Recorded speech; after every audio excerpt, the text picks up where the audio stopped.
Welcome to Kyoto Campus, by the way. Yeah, I have a few announcements. I put them here to not be this is our newly renovated building. And actually, we are the first user of the building after renovation. And Eva and Daniel, they can confirm I'm pushing on sending a lot of email for them to make sure today will be ready. It's almost ready, right? You can still feel that there are some renovation materials or whatever. I try to remove them, but still, this is so. I'm very happy that for this summer school we are using this building. That's the first thing. Since this is still new, especially about classroom, there is no slide. So, but in the entrance there are 3 bathrooms with blue doors, no slide. So that's the bathrooms that we can use. Next time we come, there will be slides. About the program, we will have 30 minutes recap like yesterday. So Pierre and I, we will run that. Then Pierre Pinson will be giving his last talk at DPU. Actually, today is your last day, or Friday is your last day. Tomorrow. It's a very sad day. I'll talk about that. But yeah, Pierre will give a talk from 10:30 to 1 with some breaks in. So 1 o'clock, we'll go camp again. I was thinking that maybe today is a good day for taking a group picture. So after lunch, we can have that. I can tell that we are going to use that picture in our website, for example, for the announcement of the summer school or whatever. So just for your information. And you are more than welcome to be in the group. And yeah. So then also we have a chance, if you like, to walk a bit, like 10 minutes, to our system lab. So there's a class there today with 40 bachelor students. But actually the professor of that class wrote to me and Pierre that they will be happy to show us those facilities, right? But already it will be 40 students there, there are like 60, it will be too many, but I think we can manage. But the very important thing is that at 3:30 we have to leave, because 4 o'clock we have to be in Viking. So it's a bit intense program. So 1 to 3:30 we will manage lunch, group picture, and if you like, visiting the system lab or system. So 3:30 the bus, the same bus will be here. So 4 o'clock we will arrive in Roskilde, the Viking Museum. Roskilde is the name of the city. And then 4 to 8 we will be in the museum. So we will split in 2 groups. So while one group is visiting the museum, the other one will be sailing. And then after 2 hours, we will swap. And then there will be a bus at, are you here? 8 or 8:30? Do you remember? It's leaving at 8. Leaving at 8. So there will be a bus leaving at 8, not here, at Viking Museum. So when we are leaving here for Viking Museum, we have to take 4 hours. So that's about today. I think I covered everything. Is there any questions? Good, clear. Then let's have until 10:30. We will have a recap session. So maybe for something around 10 minutes, you can talk with your colleagues what you learned yesterday in 2 books of Sergio and how. And then Mr. and I will run a recap session. So for 10 minutes, talk to each other. Wow. Okay, let's first focus on first talk of yesterday. Okay, Siri. So, what did you learn? Some keywords.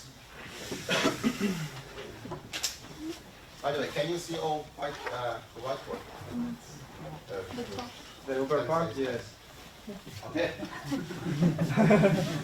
Well, let's see. So, any keyword? What did you learn? Yeah, Achilles? Monotone operators. Okay, let's start from this first part. It just got to the end of the and before that, what was the topic? Game theory. Game theory. Let's think of the example. I don't exactly remember the example, but I hope you will manage to see. Let's say that we have two agents. I don't know, the first one, the agent one, minimizing or maximizing our x1. I don't know, objective function is f of x1, subject to, I don't know, the constraint. H of x1 is lower than or equal to 0. And there's a second agent, minimizing over x2, objective function f of x2, subject to h of x2 is lower than or equal to 0. Is the game theoretic problem? No. Why? They're independent. They have their own objectives and the constraints don't. Hey, good. This is not a game theoretic problem, two fully independent optimization problems. Now I'll make it objective function x1 and function of x2, and the other one I make it dependent of x1. Is it a game theoretic problem? What variable or Constraint. They don't share the Constraint. resources. Yeah, but is this a game theoretic or not? Yes. Yes. It is a game theoretic problem. Okay, maybe a bit, yeah. Do we know what kind of game is? Nash. Yeah, it's Nash, but what kind of Nash? It's pure Nash. Pure Nash. Yeah. It's a pure Nash. Any idea why it's a pure Nash? Zero coping constraint. The decision set is independent. Pardon me? So the decision set is independent. I mean, the objective function depends on the decision of the other one, so it's not really Physical. independent. But the feasible set is Physical. the feasible set is independent. Yes. Only the objective function, the profit or cost, is dependent on the strategy of the rival, but feasible sets, the constraints, they are independent. This is pure Nash. We love it. Because we can show that easily if a solution for game exists. You can check the game map. What yesterday Sergio was showing, what the gradient of J, that's the game map. You can show that if it's positive definite, you can show that your game solution is unique. It's very nice. So if you have a chance to write the game problem in this way, that's fantastic. But as some of you said, in the example Sergio mentioned, what we had that we don't have here yet, coupling constraint. So I'm writing another constraint here of, let's say, G of x1 and x2, let's say quality equal to 0, and the same constraint here. Is it a pure Nash game? Do you know by any chance what do we call this type of game? Generalized Nash. Generalized Nash game, GNE. Do we like GNE? No. No, mathematically. Okay, but this is G, but this could be G prime. It doesn't need to be. But this is a generalized Nash with a shared constraint, right? It's a specific class of GNEs, right? Shared constraints. Very low. Very good. Yesterday, Sergio did a trick. What are dual variables he used or sensitivities? Lambda 1, lambda 2 or different? They use the same. If this is lambda 1, lambda 2, no way to show there is even a solution exists or it's unique. No, nothing you can do. But if we make it both lambda, do you remember how Sergio justified having the same dual variable? Pricing. If we see a price is a constraint of a sort, constraint related to common source or whatever, you can say, well, both of them, they have to price equal. And then do you remember what's the name of this specific game? You mentioned variational game. Variational game. Also some people they call normalized game. Good. Well, there's a famous paper by Harker And he shows that under which conditions, very specific conditions, we can argue about uniqueness of the solution. Anyway, let me move on fast. How to solve this? What did Sergio do for solving? You derive KKTs for each of them. Good. So I don't gonna write the KKTs, but KKTs include 3 ingredients. What they are? Stationary, feasibility, complementarity. Very good. Which one? Sergio said it's scared? Complementary conditions. And the reason is that it's irregular constraint. Anyway. But Sergio did a trick. No, actually, it's your turn. Yeah, what was the trick he used? What's the name of the trick? Monotone inclusion trick, right? So what he did, he showed that complementarity condition is equivalent to a condition including a normal, right? Good. So then he managed to write the KKT system for the 2 agents as summation of 3 vectors. Do you remember? And then he showed that the last vector is monotone, thanks to having the same dual variables. Good. Okay, I'm not going to talk about vector of zeros, talking about how it could be, we can solve it by fixed theorem. But at the end of the day, he showed that to solve this problem iteratively, what we are using? Gradient dynamics. But which gradient if you have constraints? Projected gradient dynamics. Right? Good. And then he talked about convergence. Can we ensure about convergence or unique solution?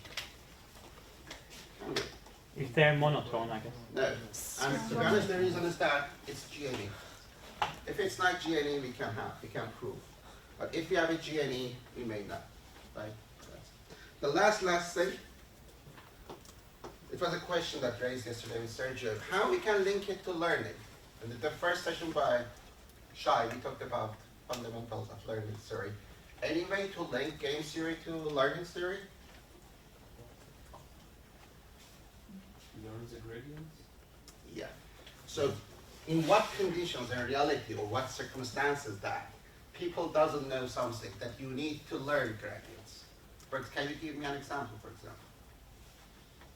You know actions of other. Yeah. Or even more obvious than that? Maybe you don't know what your own objective function is. Yeah. Especially that your objective function depends on the others. So in every iteration, what do you see? You see that with these actions, this profit, this objective function occurred. So over the iterations, you learned what? You learned gradients or whatever. So you can use learning theory to learn on the way how your rival is playing or what your objective function is. Right? So this is how you can link game theory and learning theory. Good? Is it clear? So Good. basically you could learn the gradients and then collect them You can as approximations inside the mass. Exactly. You can observe gradients and then you can start. Okay, yeah. So shall we move to part lecture? Any takeaways from yesterday evening? Or was there? Yeah. Yeah, I think she already did the day before we were told we should use prior knowledge into learning, and she really did it. Actually, I started to do it in lots of different ways, with the structured network, with creative writing features, or yeah. So she really showed us a specific example of how to use prior learning, prior knowledge in learning. Very good. So how did Hal use prior knowledge? Graph neural network. Is that? Graph Yes. neural network. So what did he do with that? We bring the knowledge of the network into our neural network. We didn't quite understand how that step was done, or roughly, but yeah, somehow you bring it in. Very good. So who would like to? I hear somebody would like to. Yeah. The topology of the RAM networks, the physical network. Yeah. So they. So can the people in the back hear? Yeah. Can you speak up? Or you can even stand. Maybe in this room, if you don't mind. Could you mind standing up? Like They use the topology of the real network to set some weights in the graph neural network to 0, so they represent the physical nature of the network in the neighbor network. Yeah, so they represent actually the topology of the power grid in the topology of the neural network, right? Okay, so it's the same graph. And then you train the weights that connect the different nodes appropriately in order to actually come up with any objective you want. Here, how actually you wanted to run an object based on that. Was that clear how it did, or are there questions how these GNNs have been used? What was not clear? Yeah. What was a bit unclear is that how do you adapt the GNN when the underlying grid suffers some sort of change? Yeah, so actually then you have to pass, if you understand that there's a change, you have to pass this information to the graph, right? And retrain it. To be honest, yeah, maybe we need to actually see the paper in detail as well. Yeah. Yeah, I think then she removed these connections which were corresponding to this line, and then either you don't retrain and it still was a pretty good performance, but you can also retrain with less samples and then Exactly. So one of the key things of this kind of approach is that it reduces the time for retraining. Okay. So what happens in both on Monday and on Tuesday is that so learning is not actually a static process. You don't learn just a model and then you stay with that forever, right? So things change, physics change, so you also have to change, so you have to relearn. The question is, how can you do that fast? Because if you have ever tried to train a neural network, you see that actually takes a lot of time, right? So finding ways to minimize the retraining time is actually one of the challenges that we need to address. And introducing physics in order to do that more efficiently and much faster is one of the ways to do that. Okay. Other takeaways from how lecture? Yeah. One of the things Can you speak up a bit? interesting was that when you use this graph structure, you connect the neighboring nodes, so you need to look at some feature of the network that also is similar for neighboring nodes, and then we talked about voltage, which doesn't vary so much from node to node, and something else that I forgot, or didn't really understand what it was. What was it? The nodal prices. Yeah. So I thought this was important because if you take something that's going to vary a lot, then you don't have this connectivity. Correct. Yes. Very good. Very good. Yeah. That's also really clever. She didn't want to model an entire complex process, but instead of it, she's predicting something simpler, and after that, she drives the AC power flow with the prior knowledge. Basically from this marginal local price and voltage, then just approximates the P and Qs, and after that, the power flow itself. Very good. Very good. Thanks, man. Other takeaways? What about this risk-aware learning?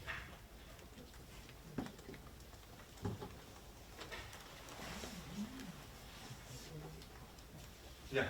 Did she use the conditional value at risk directly as her objective function to, instead of maximizing mean rewards, she minimizes her risk directly? Mm-hmm. Very good. Yeah. So it's always a way to actually add some extra information in the objective function. Okay. And how actually added the C bar there. You can add whatever you think makes sense in the objective function to approximate the physics. Okay. Since you have knowledge about the physics, you can modify the learning function, or the loss function of your learning algorithm to incorporate that. Okay, that's one of the main takeaways. And there are many different approaches. We can also discuss that maybe a little bit tomorrow, what one can do. It doesn't give guarantees, but definitely helps you learn the physics. Okay. Very good. And about RL, any takeaways from the other part? Yeah. Yeah, I think there the application that you talked about was just about the concept of laxity and how the higher the laxity number, the lower the priority. So using that, you can sort of assign different priorities to the, for example, I think her example was on electric vehicles, so you could sort of group them together based on their priority. Yeah. Very good, very good. Yeah. So one of the takeaways that, at least for me, is that I mean, if you see the literature, I think there are tons of papers that try to get published. Getting an RL algorithm on any kind of problem, EVs, voltage, whatever, and then you say, yeah, I trained this RL algorithm, it works. You can see that in my simulation, in my result, right? So the idea is that we need to go a step further. So you can use, for example, distributed RL, so every agent has an RL algorithm trying to learn, and then you try with some math to show that this distributed, let's say, RL algorithm is going to converge to a global objective, right? Or try to get something out of that. So just applying a reinforcement learning algorithm to some problem is not one of the where we want to move as a community. Right? We need to become more rigorous. And I'm saying that, well, I also in my PhD I had one paper just applying, let's say, RL on an EV charging policy. But we need to move beyond that. We need to become more rigorous and try to get some kind of guarantees, or let's say some kind of I think guarantees to show that individually RLs, for example, are going to converge to a global solution, or somehow include the physics in there. Something more rigorous than just a new RL algorithm that solves problems that we have already solved, actually, with optimization. Good. I think this conclusion. Joe has a question. Oh yeah. I was just wondering, the one thing I didn't understand about the RL part of that talk was where how the guarantee worked. Like, was that part of like the RL part of it, like a reward at the end for actually getting charged at the end, and then that had to like propagate back, or was that like, I didn't understand how she had that guarantee in there. So from what I understood, and again I have to read the paper, is that the way that she set up the problem, actually it creates a guarantee. So it's the reward plus the equations that we have. You can understand? Yeah, I have to check that back. Thank you.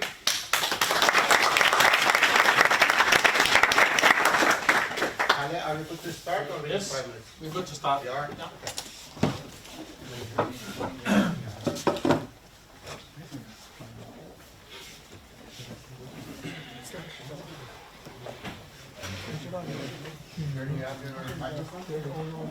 Can you hear me? No, is it muted or turned on?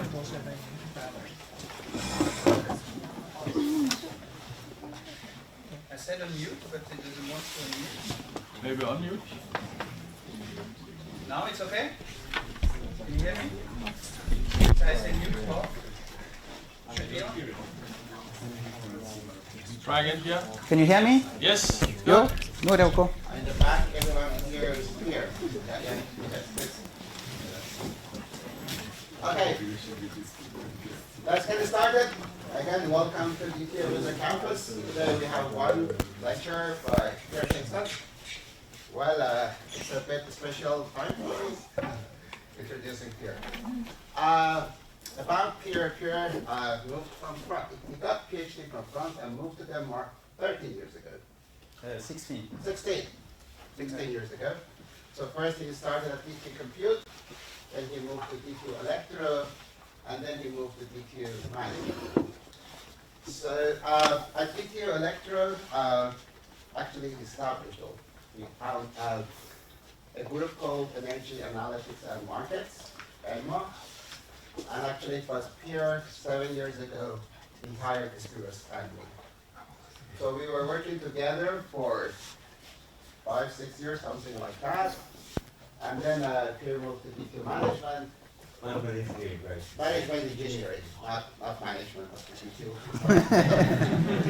DT. I'm the next president of the university. Yeah. And then also, Spiros moved to another group now we call it section. So we were working together for 5-6 years. Still we are working, but we are not in the same section of the group anymore. About Pierre, I mean, is highly recognized internationally on many topics, especially forecasting. He's one of the best, he's one of the top scientists in forecasting and in many other topics related to power and energy systems. And not just energy systems, all about data. When it comes about data, Pierre is really, really expert. He's editor-in-chief of the flagship forecasting journal, International Journal Of Forecasting. Of Forecasting, Yeah. IGF. And it's a bit special because today is Pierre's last lecture at BTU as a professor at BTU. I'm pretty sure that he will come back again. And tomorrow is the last day of Pierre at BTU since 1st of August. Pierre is starting a chair position at Design Engineering Department, right? At Imperial College London. So, yeah, thank you, Pierre. And by the way, we started organizing Summer School 2016, 3 of us together. So, Pierre is one of the organizers or who really started this initiative from 2016. So, Pierre, thank you so much. Thanks.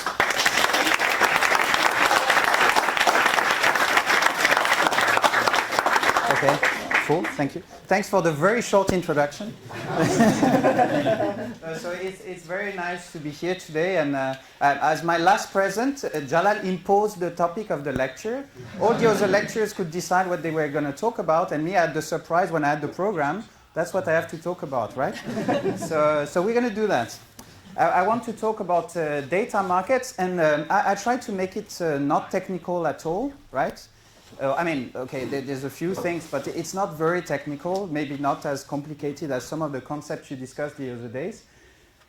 But I still expect a bit of background knowledge, right? And actually what I plan is that we have a lecture, and then we should do an exercise that involves some programming. So I see some faces, oh no, oh my God. So you all do programming, no? Yeah, we agree. Do you use Julia? Yeah. Okay, cool. Python? Yeah. R? Right? You don't do programming. Blue shirt, beard in the middle. Sorry, I don't know your name. Yeah, I use Python. But so why do you make a face? Oh no. I take my laptop today. You forgot your laptop? Yeah, me too. Come on, Jalal, you didn't tell them. Okay. We thought we were going to museum to sailing, so people thought not carrying the bags all around. Okay, how many laptops do we have? Okay, we'll make groups, we'll manage. Okay, good. And then we'll get your laptops in the water when you go this afternoon.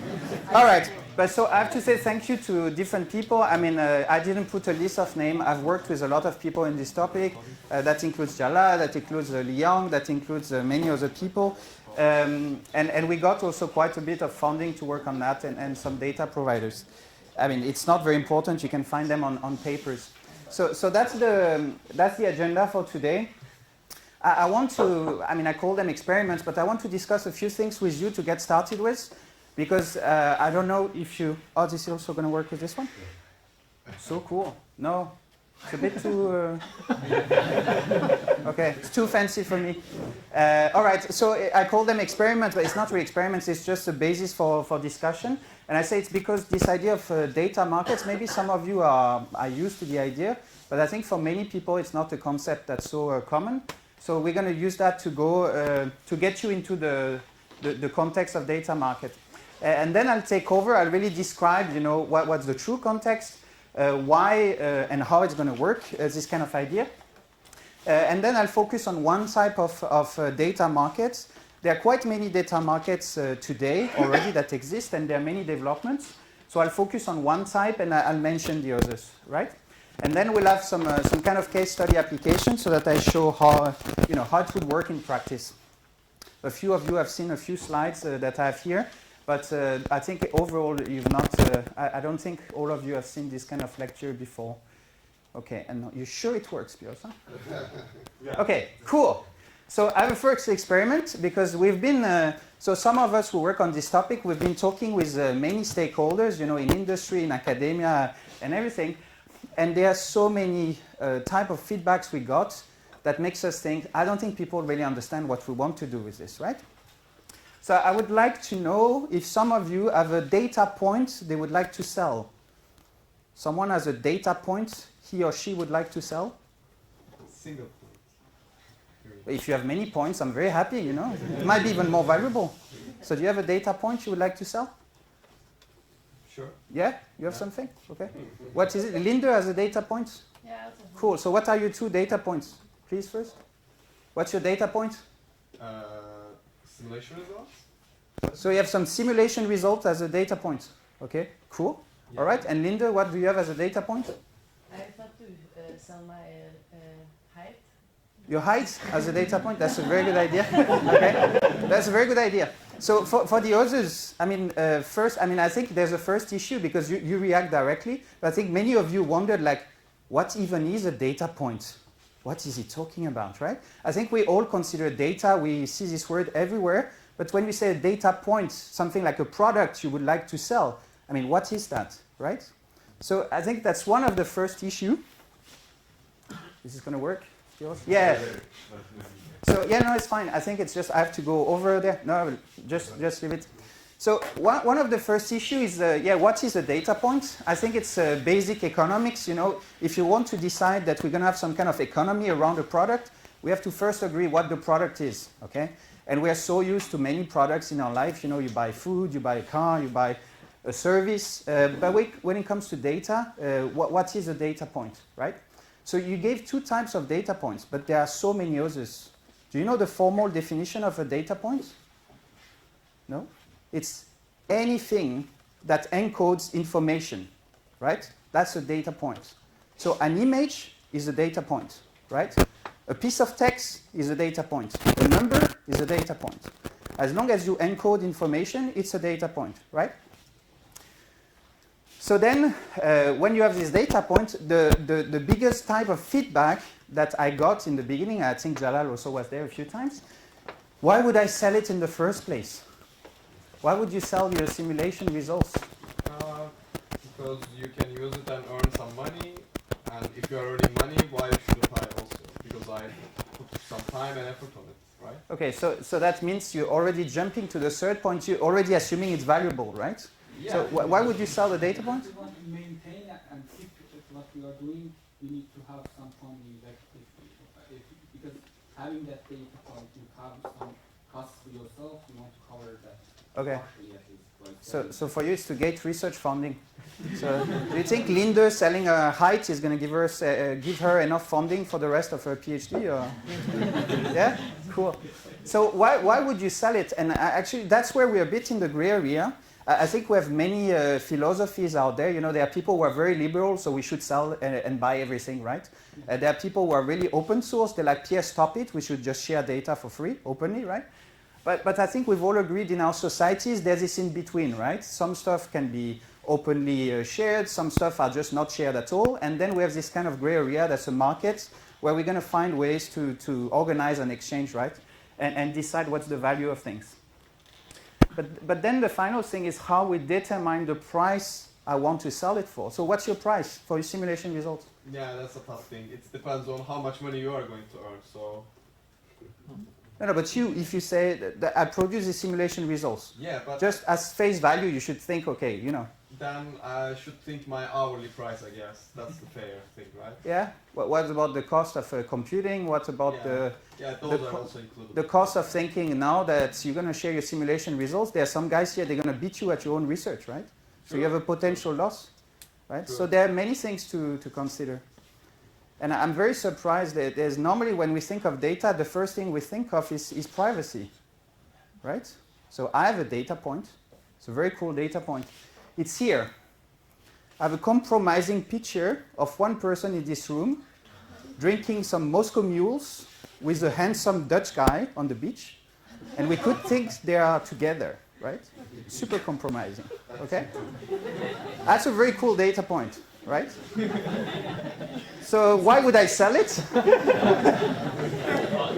Because I think it's fun, right? Cool. And how do I determine the price? I negotiate with the guy. Okay. No, so where I want to go with this one, is that normally in many studies, people are assuming data is private. And the value of data is linked to how much I value my privacy, right? Okay? So if I have a privacy loss, I'm going to quantify the value of my privacy loss, and I'm going to determine a price based on that. But now my example is a bit funny because it's not my privacy. I don't care, it's a photo of someone else, right? And there's this professor at MIT, Daron Acemoglu, for instance. He's been working on that, he's not the only one. But his paper is very nice to be one of the first to say the problem of data markets is that normally when you sell a product, it's you, who value it because it's your stuff. You worked, you put some labor in it, so you need a payback. But when data is about privacy, actually, I'm going to want being paid, while normally maybe it's the one who has a privacy loss who should be paid. And here it's this one person in the room, right? And who should come and see me at the end, by the way, so that we negotiate the price. All right. But so you see, there's a lot of concepts about the guy or the person who is collecting data and would like to sell it. But then there's the other side also. Because I'm sorry to say, but he's not looking at me anymore. You've given up already. I have to say, I really don't care about your simulation results. So I don't want to buy it. I'm looking for another buyer. So the thing is that we also assume, I think there's a lot of people now that say, oh, we're going to have this data market, so I'm going to package my data and put it online, right? And we've done that in Copenhagen. The city made the data market, and the people put data sets online, and there was a price tag, and then what? No one bought it. No one bought the data. It's like, I don't care. You put your data online with the price. So do you want to buy a data point from that seller is actually a big question. And the underlying issues is, first of all, how would you use these data points? So simulation results, I would say, yeah, if someone does similar research, maybe it's very valuable, right? So we know how we would use it. The height of Linde, how would I use that for anything? I don't know. Do you have an idea of an application I could use your height for, Linde? I mean, if you would like some statistics on everybody in Denmark, then you need to buy that from everybody else. So I'm going to spend a lot of money to buy data from everybody, right? Okay. But that's a big question. I think a lot of people who think of this data market, they don't realize that any product normally we have through a market has to be usable by the client, right? If the client doesn't know how to use the product, it has no value from the start. So that's one topic we're going to get to afterwards. One of the most promising type of data markets, they are analytics markets. Because if I have an analytics problem, you talked about reinforcement learning. If I can do reinforcement learning by using your data and do it better, that's valuable for me, right? So your product has to fit my reinforcement learning environment. And if so, I'm super happy, right? So is that even useful? That's also a big issue, right? Because let's say I use some data for some of you in my reinforcement learning environment. Maybe I buy your data, I put it in my environment, and then I don't do better. And I didn't know it beforehand, right? So that's a bit annoying. Now I paid maybe a lot of money for your data to do reinforcement learning, and I realize your data is not useful. So we have a bit of an issue, is that we may not even know what the value of data is before we've used it, actually. Well, for a lot of products we have out there, normally we kind of know what the value of this is going to be for us before we buy it, right? So that's also something that's a bit of an issue. And finally, how much you would be ready to pay for it? As we were saying, I don't know how much I would pay for knowing Linda's height. I'm sorry, that's a bit of a difficult problem. Okay, last experiment, because also one of the biggest issues we have with markets in general is that people want to, game it, cheat, trying to be strategic, etc. So do you see ways to be malicious in this kind of data markets and ways to prevent it? Do you have an idea? Yes? I can resell it. You have to be louder, I'm sorry. Can I sell false data? Like data. So fake data, false data, yeah. That's one. So she would like to sell false data. So you're just telling me you're 2 meter high, right? Yeah. 2 meter high. Okay, cool. Linda, she beats you. What data? I think having informing the users and having the users consent. Because today we sell our data all the time. Yeah. They like to buy for services, like a lot of websites. We pay for the service that they provide with our data, but we're not given a choice. It's just really small So malicious in the sense of forcing people, Yeah, right? it's like we don't have any understanding of what the value is. We don't have a choice whether we want to sell our data or not. It's just like a very small print that we have to accept to use the.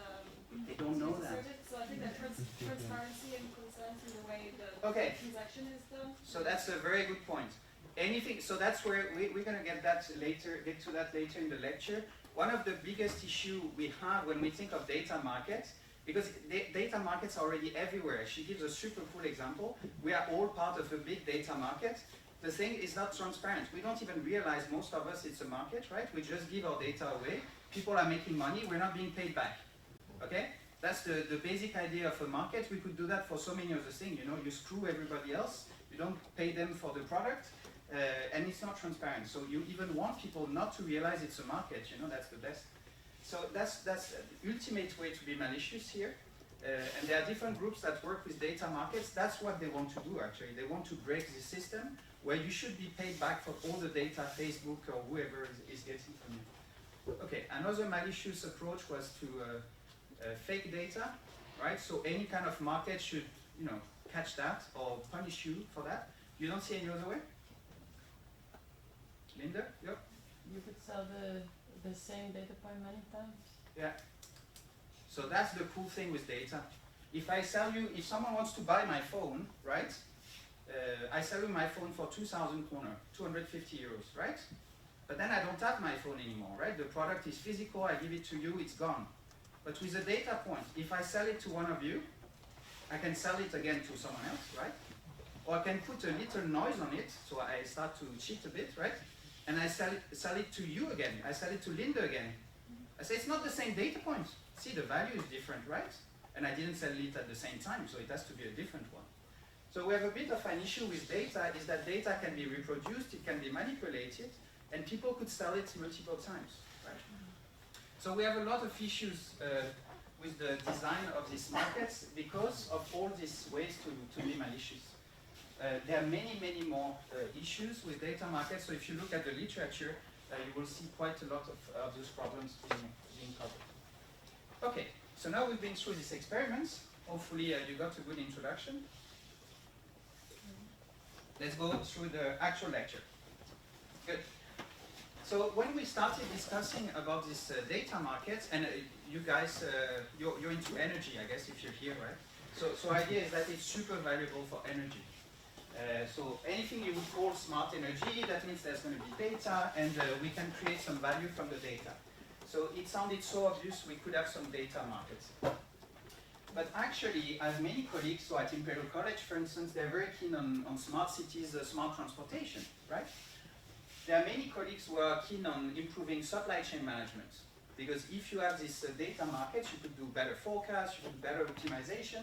And actually, the guys who invented the concept really in the 80s, they are from Israel and they worked on logistics and supply chain management. Smart transport, I already mentioned. Even in agriculture, there are some people saying, you know, we could have some kind of data market. Okay, we cannot open Windows. Guys, it's very warm, the screen, I can tell you. Then there are so many other fields, and at the end, nicely split in the middle. So smart means we have some data and some analytics. So something we've realized, and you can really see why economists are jumping on this topic of data markets, is that it's a general concept that's applicable to so many application areas.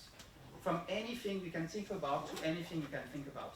So any kind of contribution you could make with data markets will have an impact on nearly everything in our digital future.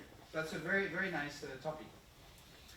And the thing is that it's been realized by many people, and I like to use this illustration. I think that's what you were mentioning before. Some guys have seen that coming for a long time, you know. There's a few smart people around who already designed very cool business models. You have Amazon, you have Uber, you have Microsoft, you have Google, you have Facebook, you have Tesla. Tesla is not a hardware company, you know, it's a software and data company today. So we know there's data everywhere, we know it's very valuable, and some companies have already developed the right business model, right? But it's going to go further, obviously, in the future. The thing, though, can you see at the bottom? Not everybody can see at the bottom. So I can tell you the story. I explained you before, the problem is to get value out of this data. You have to think of it like an orange, you know, and you get the juice out of it, right? So that's the point of analytics, you know, it's how you squeeze the orange to get the juice out of it. But if we don't have the analytics layer, the data may not be valuable at all. That's the point we started with, right?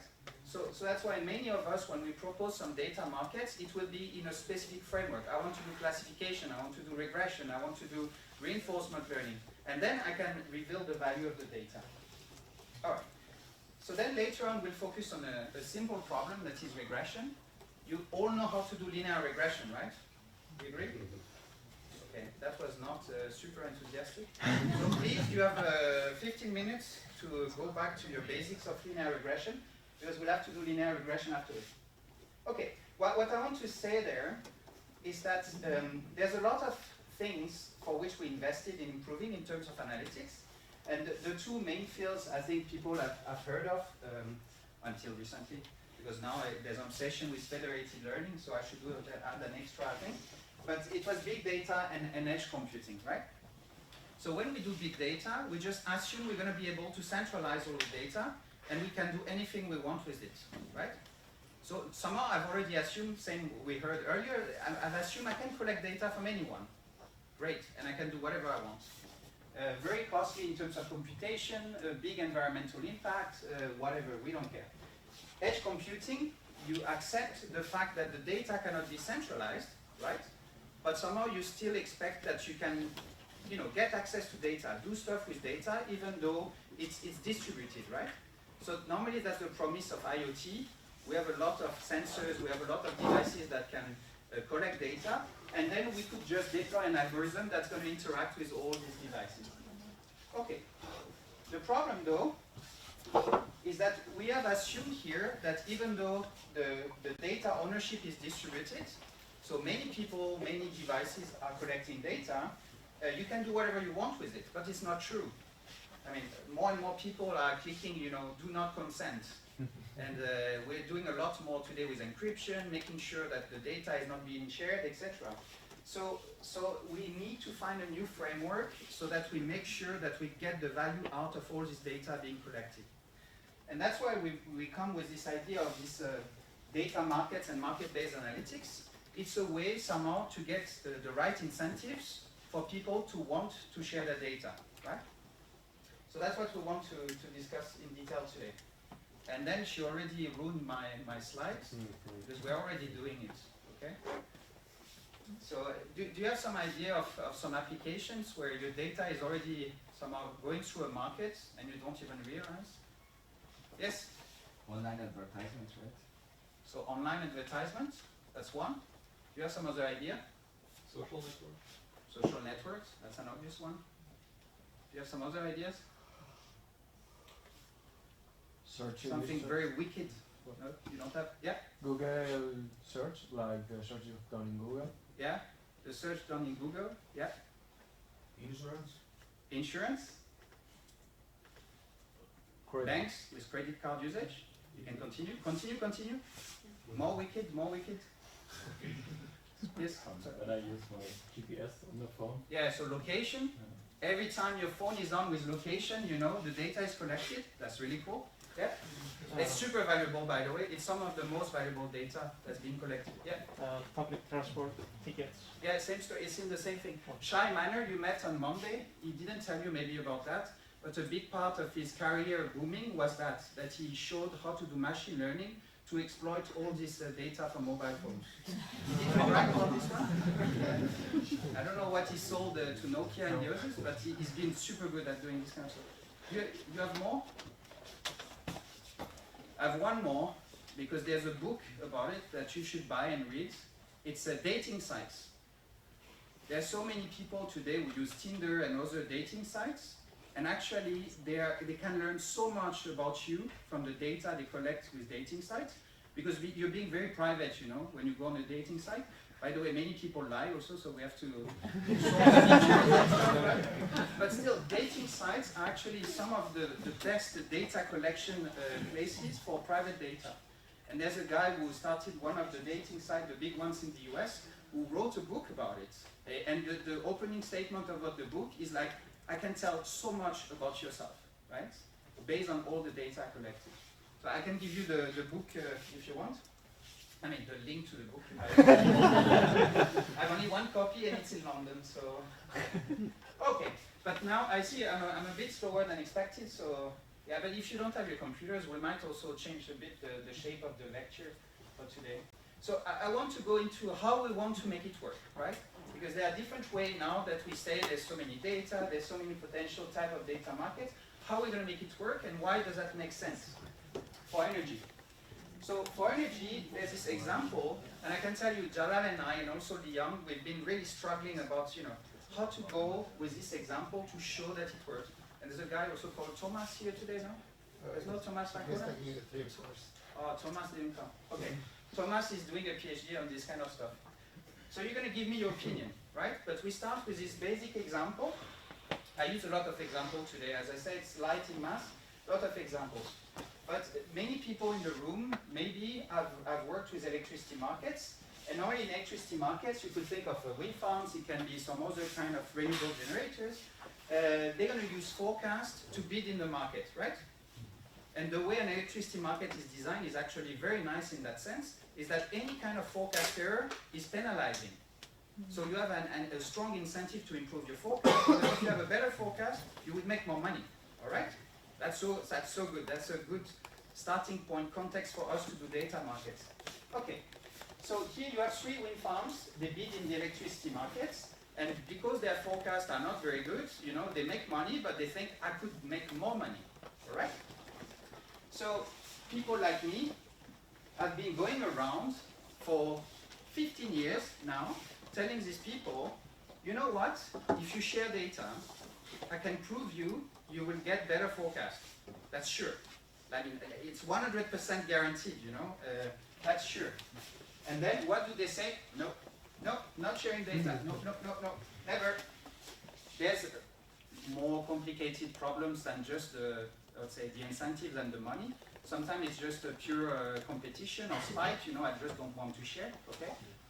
But if you start having a market and people see, there's value in sharing data, they might change their mind.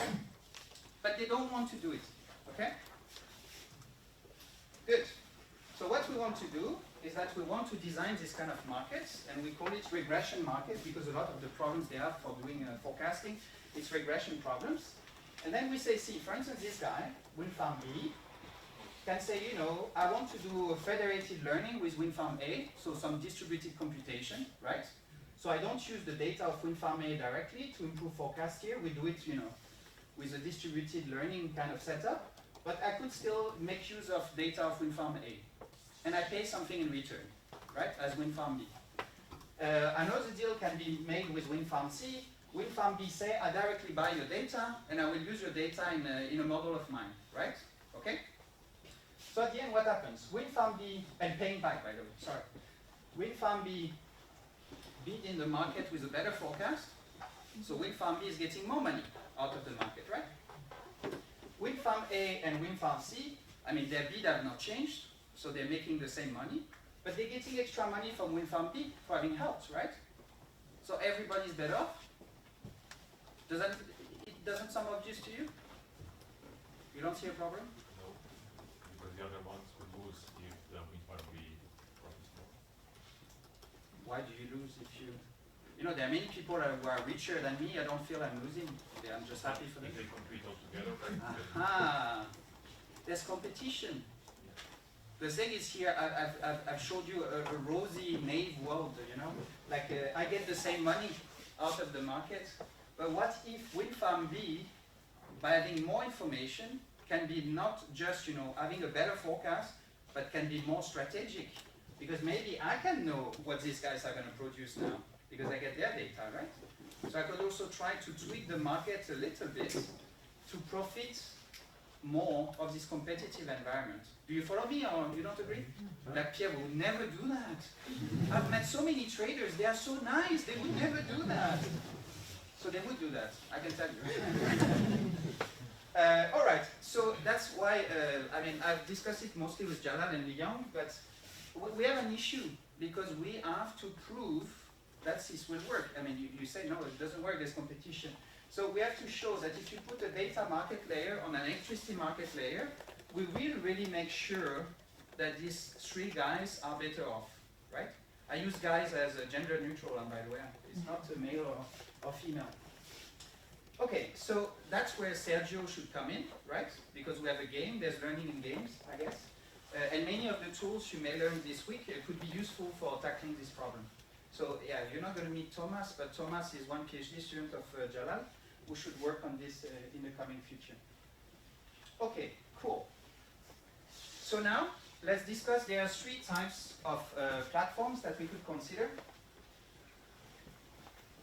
And some of these platforms already exist. Yes, sure, sorry.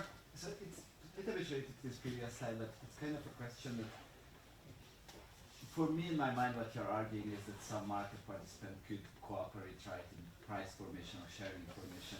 Yeah. But that's carteling behavior, right? Like that's punished by law to cooperate. So there's no cartel here. I'm selling data.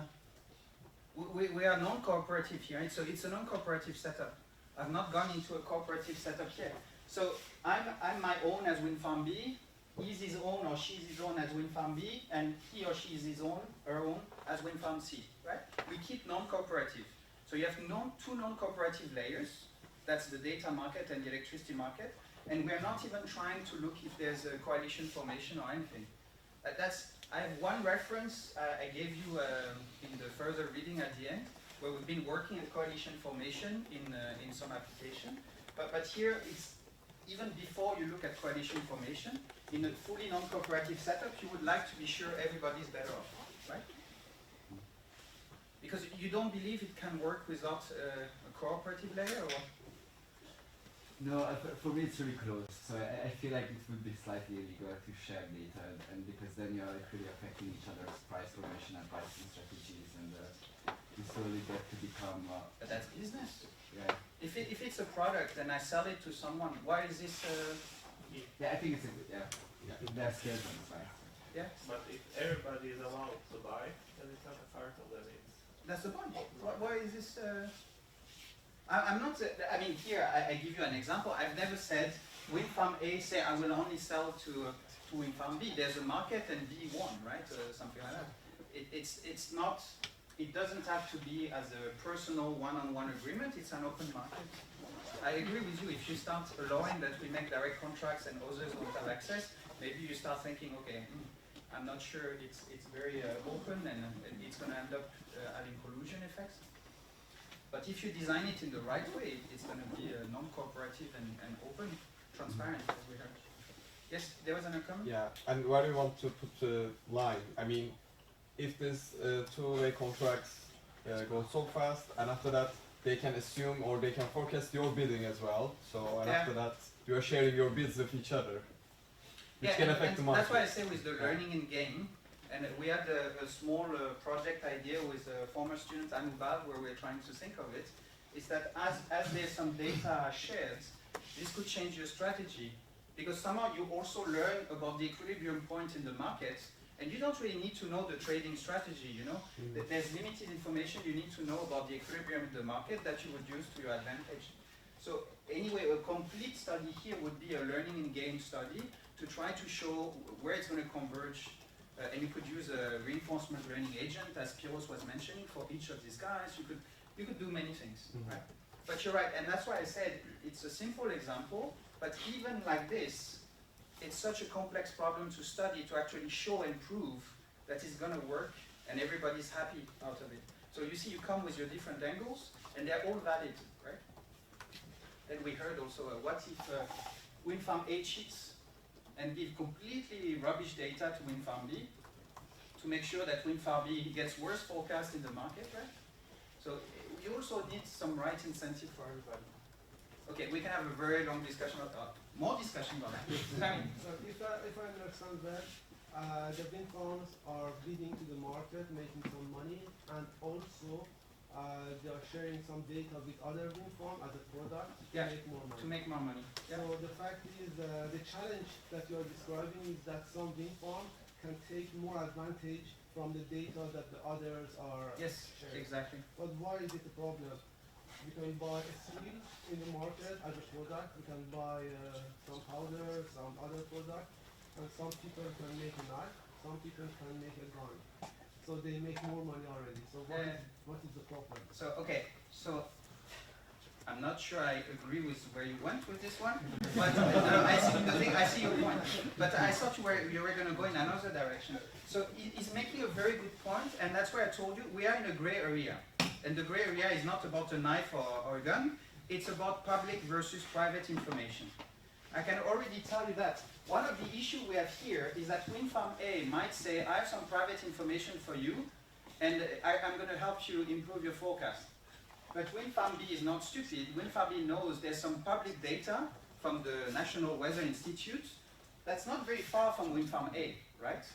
So actually, this guy can start a bargaining kind of negotiation, saying, hey, but I have public data next to your place, so I'm not really need to pay much for your data because I could just use the public data, right? So we also have this issue that the value of the data of a wind farm might be linked to a lot of context, right? That can be public data, or, I mean, you were going in another direction, but that's what it makes me think of. All right, is that it or more questions about, I see this example is inspiring you. That's good. So please write it mathematically, the problem, and work on it, because we need some help. All right, but we need to move on. I don't think we'll have time for a programming session today at this rate. So we need to move on, and there are three main ways we can look at the problem, right? And I'm going to show you also that these ways already exist, and we're going to discuss it. So the three approach, it's collaborative analytics, I'll explain after. It's the basic data market, right? And it's the analytics market. I prepared this slide to get some funding, actually. And when I described that at the interview, they told me, that's completely fictitious. I mean, this doesn't exist. This will never exist. This is federated learning, right? And this is huge. I mean, the number of papers in machine learning. Data market exists. IOTA, for instance, has a data market. I told you the city of Copenhagen had some data markets. And this analytics market, now federated learning is moving towards that. And there are also some other markets out there now for regression, for hedge fund, collaborative bidding in markets, and so on. So actually, these three things exist already today, right? And they may not be advertised as such, but these are real setup. So now let's go into the three different setups. I told you the first one, collaborative analytics. It's actually a very nice setup that many of us has worked on. Just consider distributed learning or distributed control, right? You have an agent on top of a hierarchy that has some kind of objective, and this agent is asking others to help, right? So the agent that's on top, we call it a central agent. That's the one that has a task to solve, analytics task, let's say, or control, or whatever, optimization. And then these support agents, they are any agents that could have some data that could help, all right? So what you could do is that you could use distributed optimization, ADMM, for instance, or something else. You split the problem. Often it's an optimization problem, you know, underlying. You split it, or you find you know, a two level with a master problem and sub-problems setup. You do some kind of iteration with the support agent, and you can solve better the problem of the central agent, right? And I told you that's the beginning of federated learning. And Google has made it very big with that, and now the machine learning community is obsessed with federated learning. One of the issues we may have here is that we assume people are going to collaborate. I mean, why would the support agents want to help the central agent in the first place, right? Do you see a reason? If it could help them in return. So that's, I've also sold this argument many times, but people don't buy it. He said if the others would help in return, right? So let's be in a super nice society, you know, we all want to help each other. So the central agent gets some help from these two guys, but then we take turn, and this guy becomes the central agent, and the central agent becomes a support agent of someone else, right? And we take turn. Eventually, if we all take turn helping each other, it works, right? I mean, again, it's a bit naive. I don't think everybody would want to help everybody else, right? But then if the majority would be helping each other, then their profits, so to say, would be much higher than of that agent who's like not participating in it, so he would be that Okay, agent so then would be losing. we have to team you up. We were talking about coalition formation, you left? No, you're there, sorry.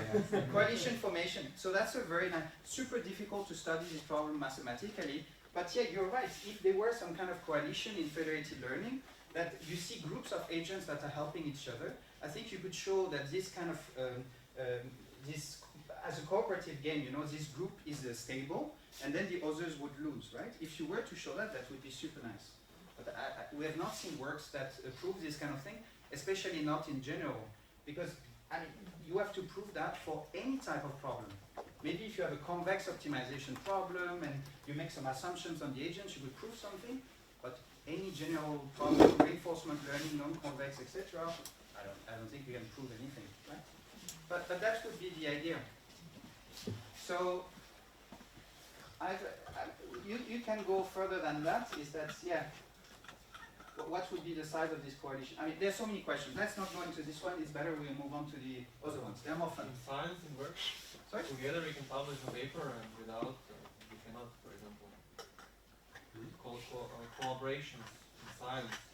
Ah, in science. Okay, great. I cannot go back? Oh, I couldn't go back. So he's projecting this idea into a collaboration in science, right? So who's the central agent? Who are the support agents? Is the professor here or is the professor here? So you can read a lot. Stop recording, please. Thank you. You can read a lot of papers or posts online lately. You know, when you have a scientific team that collaborates, some of the support agents, so co-authors, they are useless, right? So we should get them off. Cool. Thanks. No, he has a very good point. No, he has a very good point, because we could project this discussion on science collaboration. That's also what we do. You know, when we are co-authors in a paper, maybe once someone takes the lead, right, and we help the others, and then maybe another time I'm the lead and the others help, right? So we always have this kind of idea of collaboration, and we find these kind of reasons that we're going to take turn, right? So that's why it works. But then some people think it doesn't work, right? So it's not very stable as a system. Okay, the other one is getting to a market setup, right? So we have a data market. That's where a central agent say, I have this problem I want to solve. So I want to bid in this electricity market, for instance, and I would like to buy data from you to improve, okay? So I'm just saying that, and then I say I'm ready to pay, I don't know, €1. And then these guys, they say, oh, I have data I think you could buy, and I'm ready to sell this data for €2, right? So it sounds like it may work, but I told you before, the problem is that how do we know what's the real value of the data? I mean, these guys, they said €2. Why is this worth €2? This guy said, I'm ready to pay €1. Why? I mean, why would you pay €1? And that's been the experience of data markets like the one I mentioned in Copenhagen, is that if there's no machinery behind that justify how you value data for selling and buying, then it's not going to work, most likely. It's very difficult. Yeah? But isn't it because you don't have any liquidity in the market? Let's say you have tons of buyers and sellers, then the price will develop it somehow, right? So if everyone wants to sell their data and there are a lot of corporations who wants to buy data. Okay, so iterative trading, it will determine price. Like once you paid €1, but you are not happy with it, you won't offer €1. So that's a very good point. So that's one of the ideas that have been pushed. So some colleagues, for instance, in Aalborg I work with, that's what they are pushing. They're actually hoping that this kind of high frequency trading would make that people would do the work to better value the data on both sides and converge to the sweet spot, to the equilibrium point, right? Mm-hmm. But still, that means you assume that now people are going to do some work somewhere in the background to really reveal their preferences, how much I'm ready to pay, right? Or there can be competition also. The fact there's some tension with other players will force me to reveal what are my true preferences, okay? But in the vanilla setup, it just doesn't work, right? And that's why we move that goes in your direction, guys. We move to this third type of market where there's analytics involved. So if I say already, my problem is regression, right? Then it's much easier to reveal the value, and that's what we're going to do in the next slides. I will give you an example. Also, in this kind of analytics market, what's going to happen most likely is that this agent is going to say, what am I going to use it for? If I do regression, because I'm going to do some forecasting.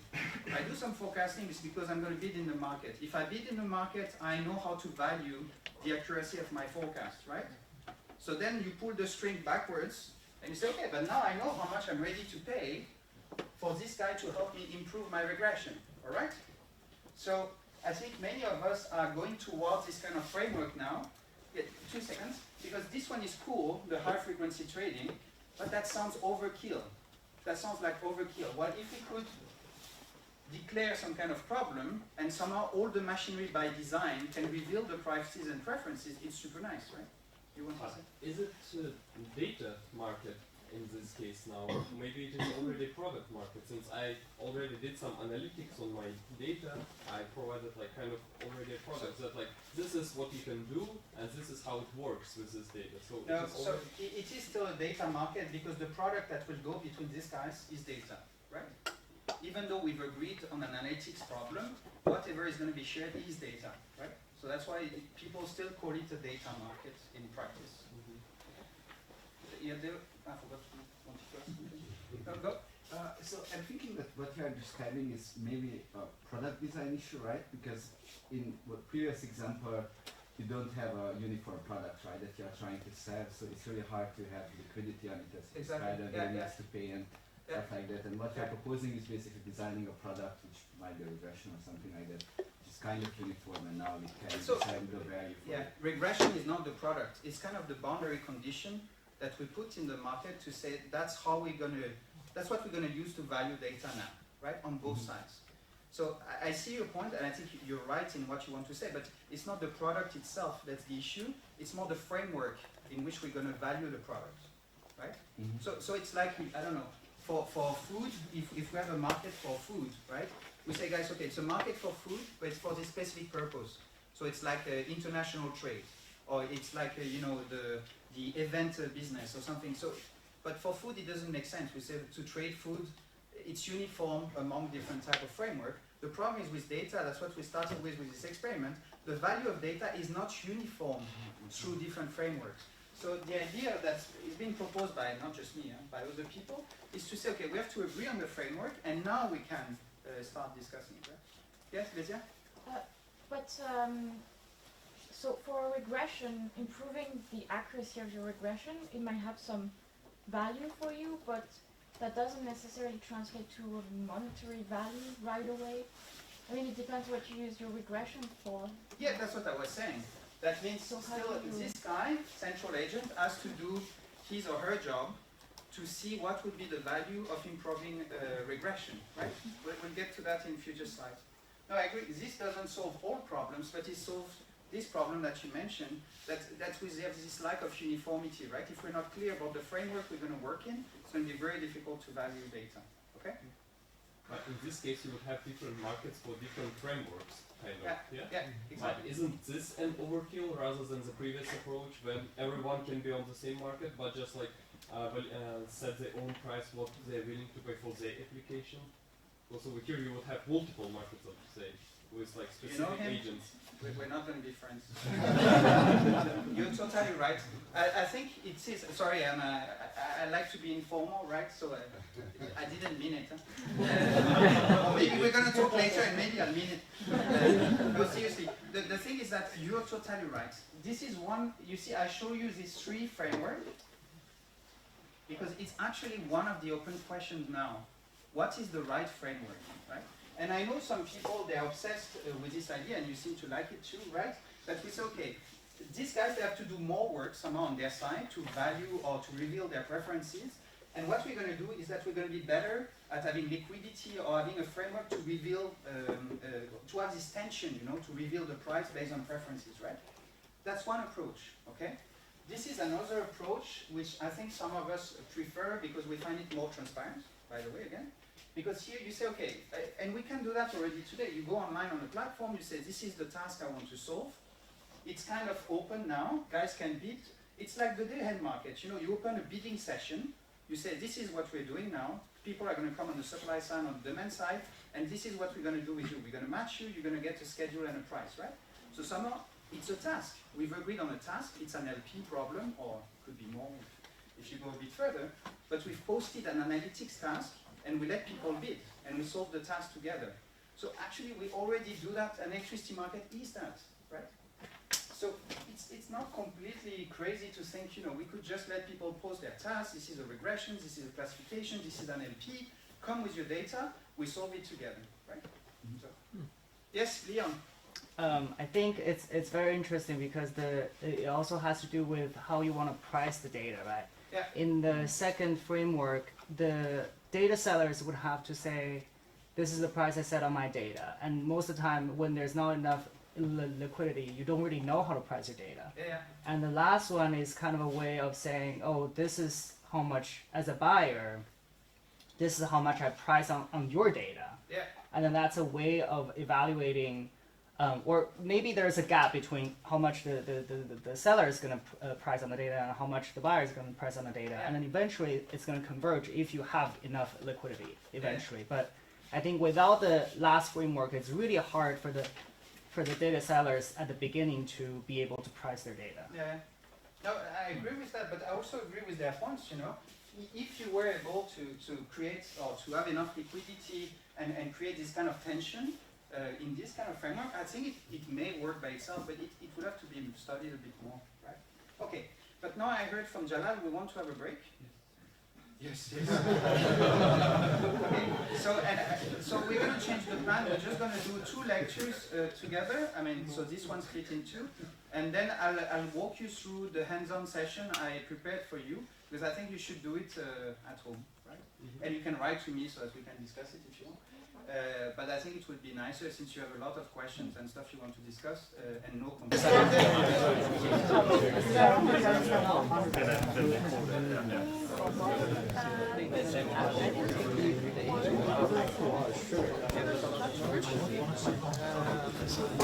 Can you hear me?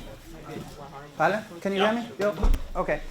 Cool. So someone was trying to organize a market for access to the toilet. I've heard. Very interesting. I'm not a very liberal person. Actually, I'm not someone who's pushing for having markets everywhere, right? So please do not judge me that way. Though I'm pushing a lot for data sharing. My main motto in life is that I want people to share data, right? And we create optimal value for society. So if it takes a market to incentivize people to share data, I'm all for it, right? Just to clarify things.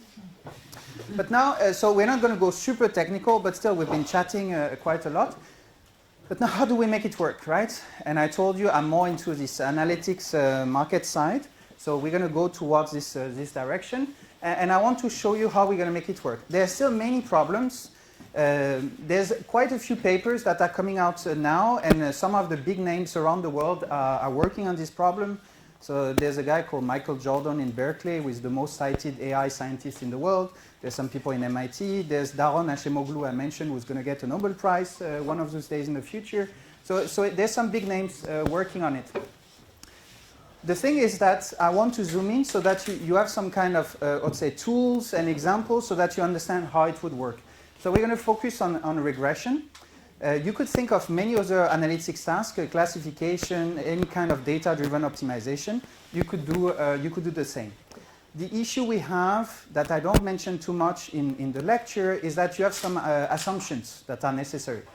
So if we work with convex optimization problems, for instance, super nice.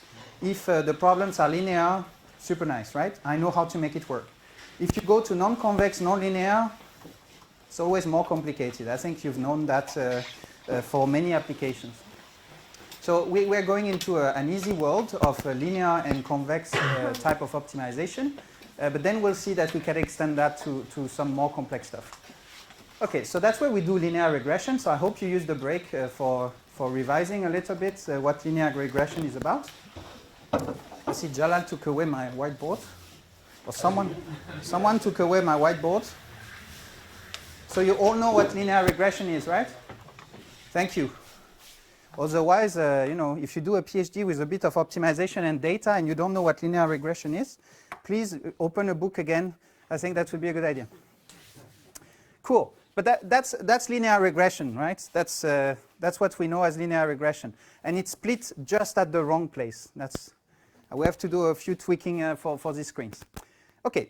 The thing is that I want to start with this kind of example because this example could actually be generalized in so many interesting ways. So I'm going to be a central agent, and I know for some funny reason that I can do some linear regression for forecasting. Okay, so this happens a lot. If you look at companies out there that do analytics for energy, a lot of them use very simple linear regression for so many things. The thing is that as a central agent, I have my response variable. So it could be it could be if I'm forecasting for wind energy, it could be the wind power at some place. If I'm forecasting for the load of a group of consumers, that would be the load of this group, etc., etc. And I have one variable x1, that's an input feature, an explanatory variable. So I know I can use that to model what's happening for y, my response variable, right? And that's where we bring linear regression. I have an input, I have an output, I collected data from the past. So I have big T data points from the past, so a pair of x1 and y, and I do linear regression. We love that. We make a big scatter plot of all the x1 values I got and the corresponding y value, and from this big cloud of points, I fit a line, right? And then I will use this line in the future. Every time I get a new value of x1, I go through this line and I make my forecast for y, all right? So that's how regression or linear regression is used for forecasting. Cool. So here, for instance, if I was doing that, sorry, it's at the very bottom, but we have a quadratic loss that we use. The mean square error. I take the sum of all the squared errors. So that's where we need a whiteboard, right?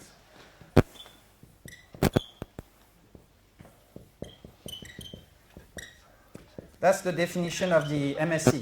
If I have big T data points, every time I fit the model or I make a forecast, I have an error, right? I take the square of this error, I sum that for all the data points, and I divide by the number of data points, right?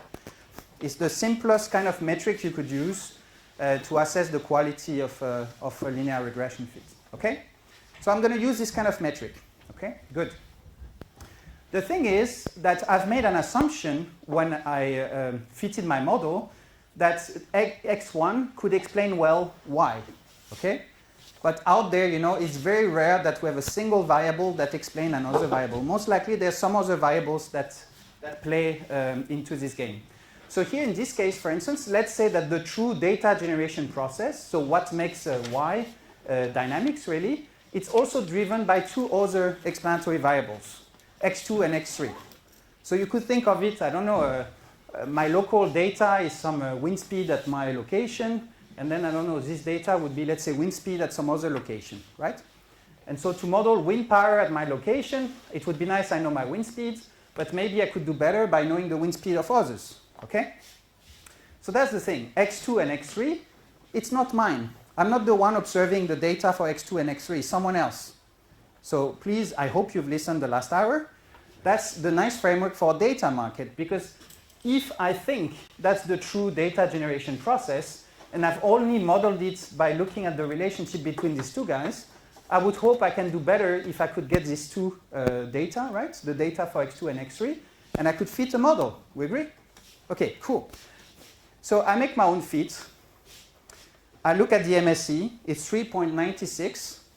I don't know if it's good or if it's not good, right? But that's the value. And I could also have some kind of distribution of the residuals, just if you want to go more into this analysis. Okay? Good. So that's the first stage. But now the second stage is that if I realize I could use data from others, then I say, okay, could I use the data of the others? Yes, I'm going to be nicely asking the others. I make the same kind of fit. So now it's not as easy to visualize anymore, but we're going to fit a linear regression model in the previous model with x1, x2, and x3. And if I do the same, that I want to check the residuals or do some forecasting, now my MSE is 0.4, right? So remember before I said 3.96, and now it's 0.4, right? So is this better? Okay, so that's the way the MSE is oriented. You know, the closer to 0 you are, the better it is, okay? So here, actually, the decrease is huge. Okay, it's a made-up example. Doesn't work that well all the time. But if I use the data of the others, I increase by 3.54. So that's 1 minus the other, right? 3.96 minus 0.4. Okay, and I made a typo. That's embarrassing, right? So it's 3.96, I said. So it's 3.56, the improvement, not 3.54.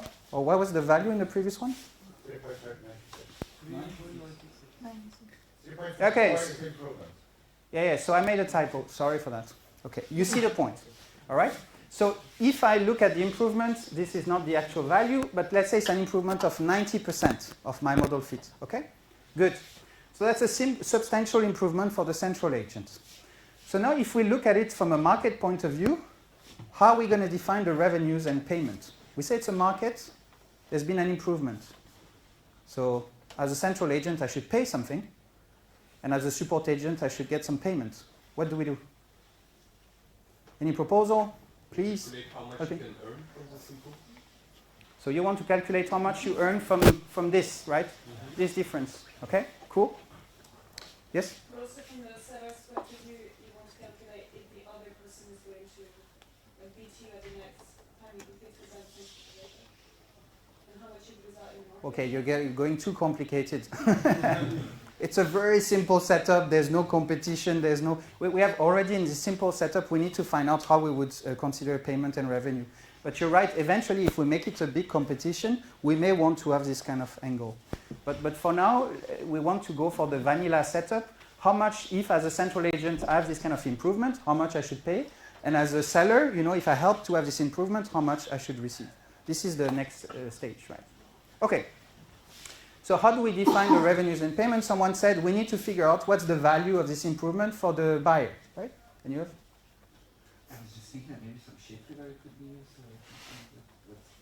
Yes. Yeah. So we'll get to that. Good. But so that's more for the seller's side, right? Yeah. To figure out how much the seller contributed to that. Okay, cool. So I think we have our key 2 points. We say we want to find out how much it's worth for the central agent to improve the forecast or the model fit. And someone else say we can look at it as a cooperative game. And someone say, you know, these two sellers, X2 and X3, together, how much did they contribute? You know, what's the fair allocation if we need to split this money pot? Okay? So that would be the way we want to define revenues and payments. And in terms of market properties, remember what we discussed the hour before? What kind of market properties we want to have? Fairness. Fairness? So what would be fairness here? That if I contribute to the 9% to get a better solution, I get 9% of the revenues, not the guy. Okay. So I don't know if you heard what he said. He said fairness is that if we can show that I contributed 90% to this improvement of revenue, I should get 90% of the overall payment, right? That's your idea of fairness, okay? But by the way, if we use Shapley value, it's by design. We have it. It's actually called Shapley fair, right? So you had another comment? Or? Yeah, so it should be divided. I think his point is how we divide, you know? So we have to link the way we divide to how much we believe you actually contributed to improve the forecast accuracy or the model fit, right? Okay. But there's been, we heard earlier, she's hidden somewhere. She said, but people may lie, right? So how do we make sure that X2 and X3, they give their best data? They don't lie, they don't add some noise, they don't give complete rubbish. Regulation? We should not believe in regulation. Yeah? What if they get paid if the outcome is good? Then they would want to give something good. Yeah. So actually, again, it's by design with what he said. You see, we pulled the string. He said we should use something like Shapley, right? Something like a cooperative game. We know we're going to make the right split in terms of the pot of money depending on how people contribute. Then he said it has to be fair. So, you know, if I contributed 90%, I should get 90% of the pot of money. But then also we would have that, because if I give rubbish data, the fit is not going to improve, right? So actually by design, I would say, okay, but now you're responsible for 0 improvements, because when you fit a regression model, if the input feature is not informative, I mean, the coefficient is going to be 0. It's not going to fit anything. Yeah? What if it's worse? What if you actually make it worse by contributing? You have to pay them? So there's two, if you're super liberal, yes. No, there's two views on that, and we've been debating about that, but in principle, the data scientists already have this kind of toolbox. You know, we use cross-validation, we use feature selection, we use lasso as a way to have a penalization to help with feature selection. So there are many tools we can use so that we ensure that only the valuable features will stay in the game, right? And all the others, they're out. And by the way, if they are out, I say I pay you 0. But it's also fair, because you were not informative. If you're not informative, you should be paid 0, right? But this means that you pay for the data only after you receive it. And this is Yes. how the market Yeah. works. We'll discuss that afterwards. Yeah. Okay, too many questions? Yes, you first. Can we just average the information is shared? Yeah, we could. But then, you know, that's a problem with feature engineering. If you have 2 features that are very informative, but they are independent, if you average them, you make things worse. So it's actually a case where you don't have an interest in averaging features. You see my point? Or? Yeah, but I think maybe some people provide this rubbish information So this is a very good point. If you were, so this is some of the more advanced market design properties you would have. If you have one agent that has very informative feature and another agent that has rubbish information, and they make a coalition, right? So they average their data. First Wednesday of the month. That's not right.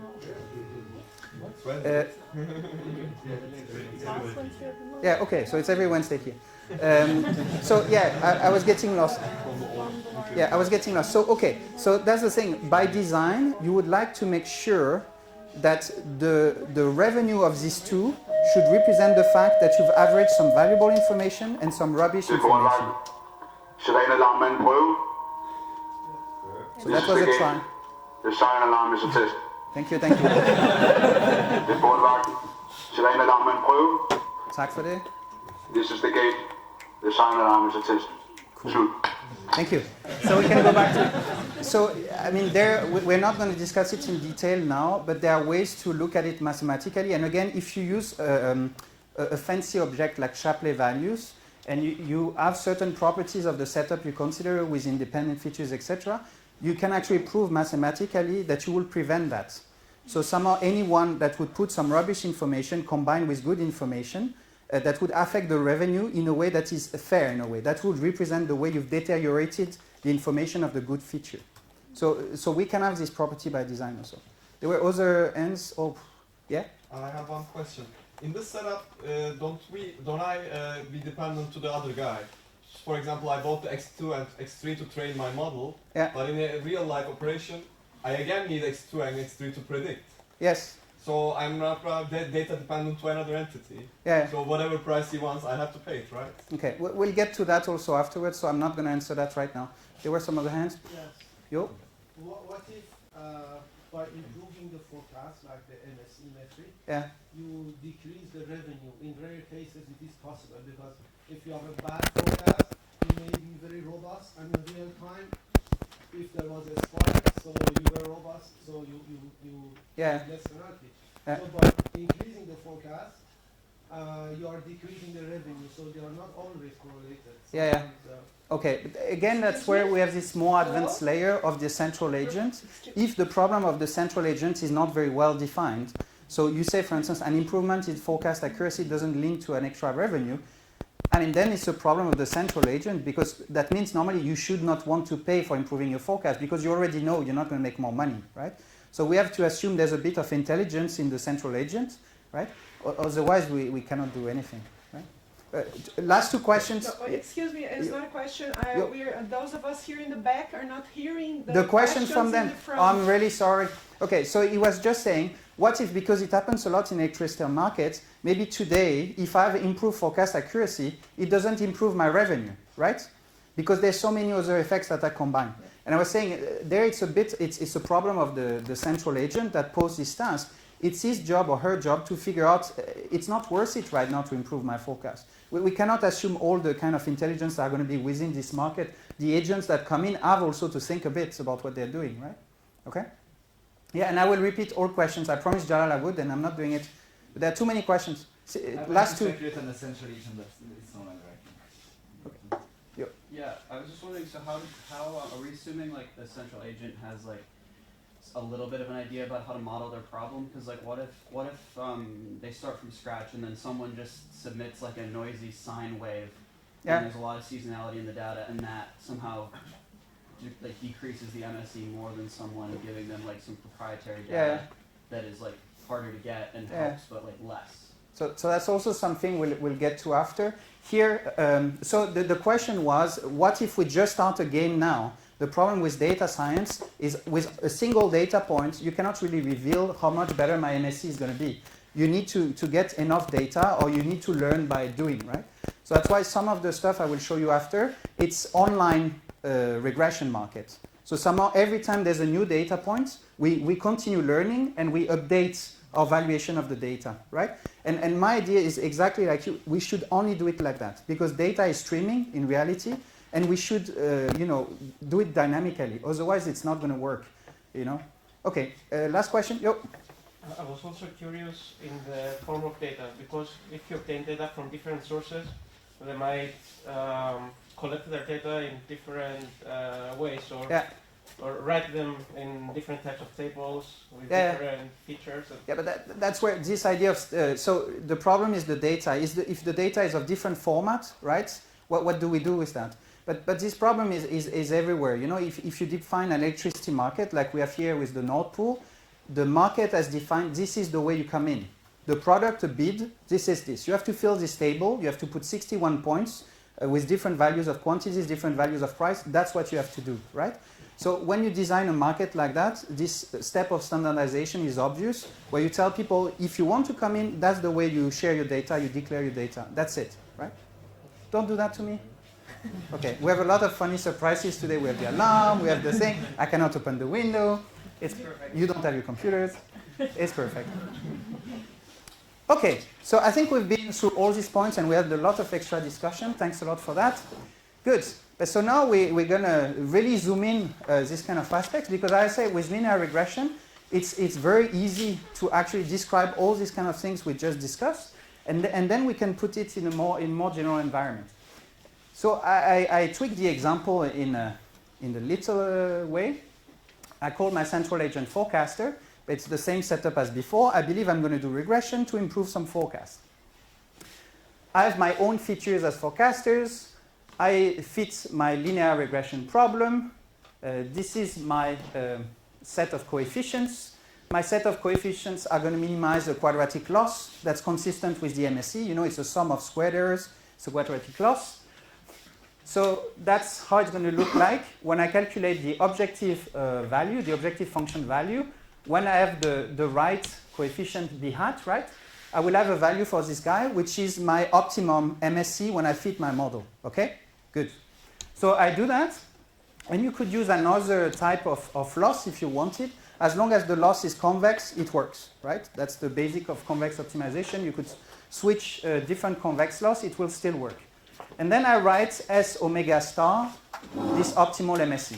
So for instance, in the previous example, if I use only my data, that was 3.96, right?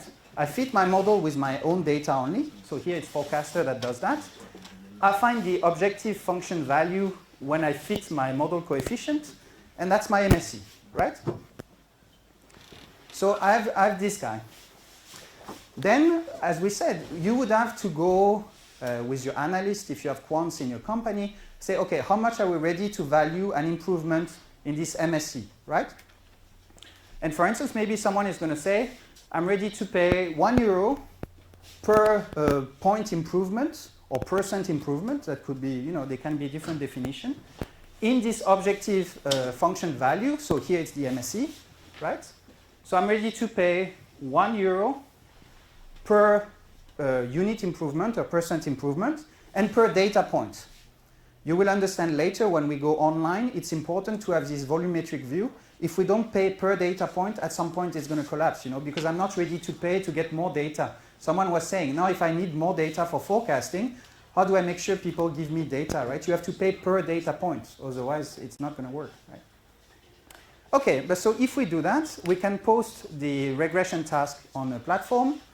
We declare this willingness to pay, and we ask people to share their data. Is this too low? Yeah, it's a bit too low.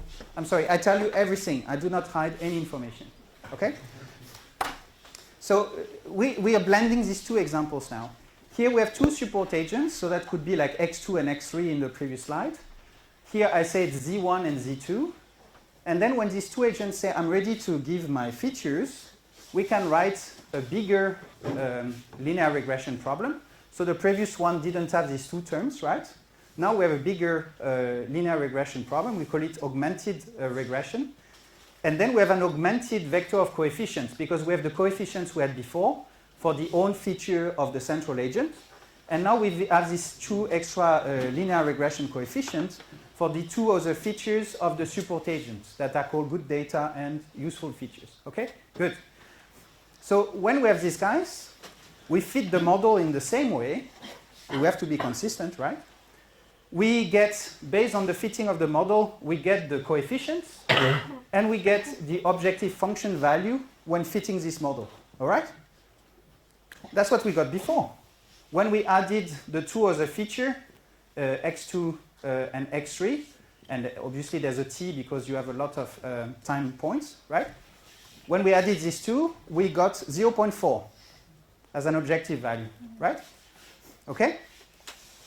So we expect that if the features are informative, the value of the objective function or criterion, like here MSE, is going to be better when I use the data of others than if I use only my own data. Here we said we're better by 3.56.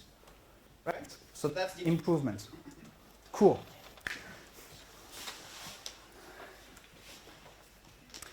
So how are we going to say now? We're going to need to pay and be paid. So some people started talking about Shapley. Some people started to talk about certain properties. For the central agent, we start with the central agent. The payment is actually quite obvious. It was the contract originally when I declared my willingness to pay. Remember, I said I'm ready to pay a certain amount per unit improvement in my criterion per data point. Okay? So what am I going to pay by my willingness to pay times the improvements? So that's the difference between these two objective function value, right? That's the improvements times the number of data points. And I say it's big T, right? So that's why I think it's very neat with this kind of idea, is that it's very transparent. It's very obvious what you're going to have to pay. Okay? Good. And then this is the payment. How are we going to split this payment between the two agents here? If you look at this expression, it's the, here. If you look at this expression, it's actually the same as below. I just moved the terms around, right? The phi came here, but it's the same, okay? So now we have this tool in cooperative game theory, for instance, that we call allocation policy, where we say, if there's a pot of money that's created, how do we split it? And the property of this allocation policy is that they have to sum to 1, and they have to be positive, okay? And we don't have to go mathematical. It's just to say, how much do we share?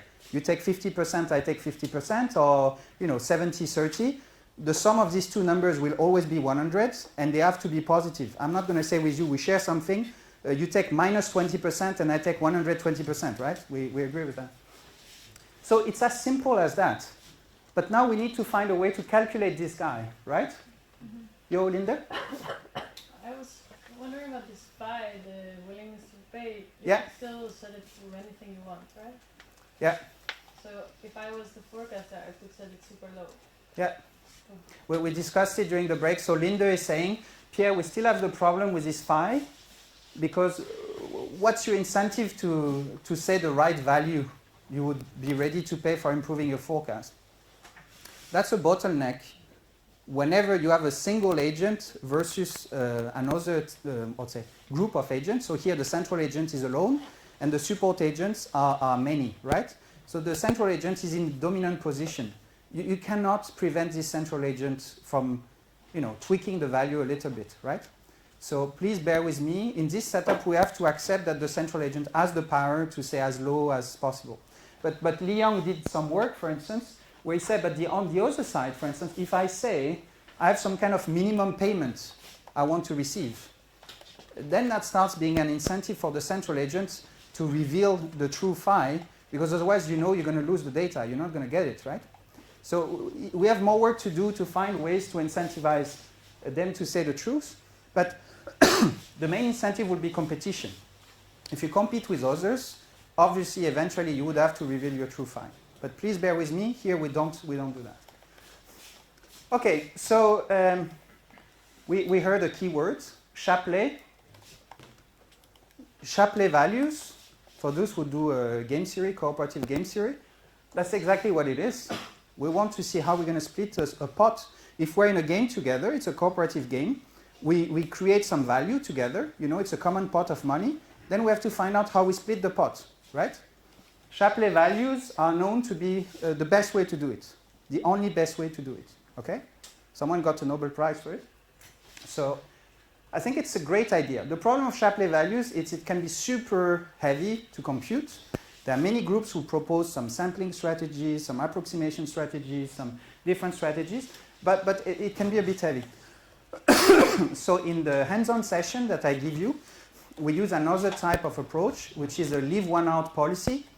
And that's a simplification of Shapley, there are many names given to this leave one out policy. But somehow you try to find out, if we were to play this game with and without me, what's the difference, right?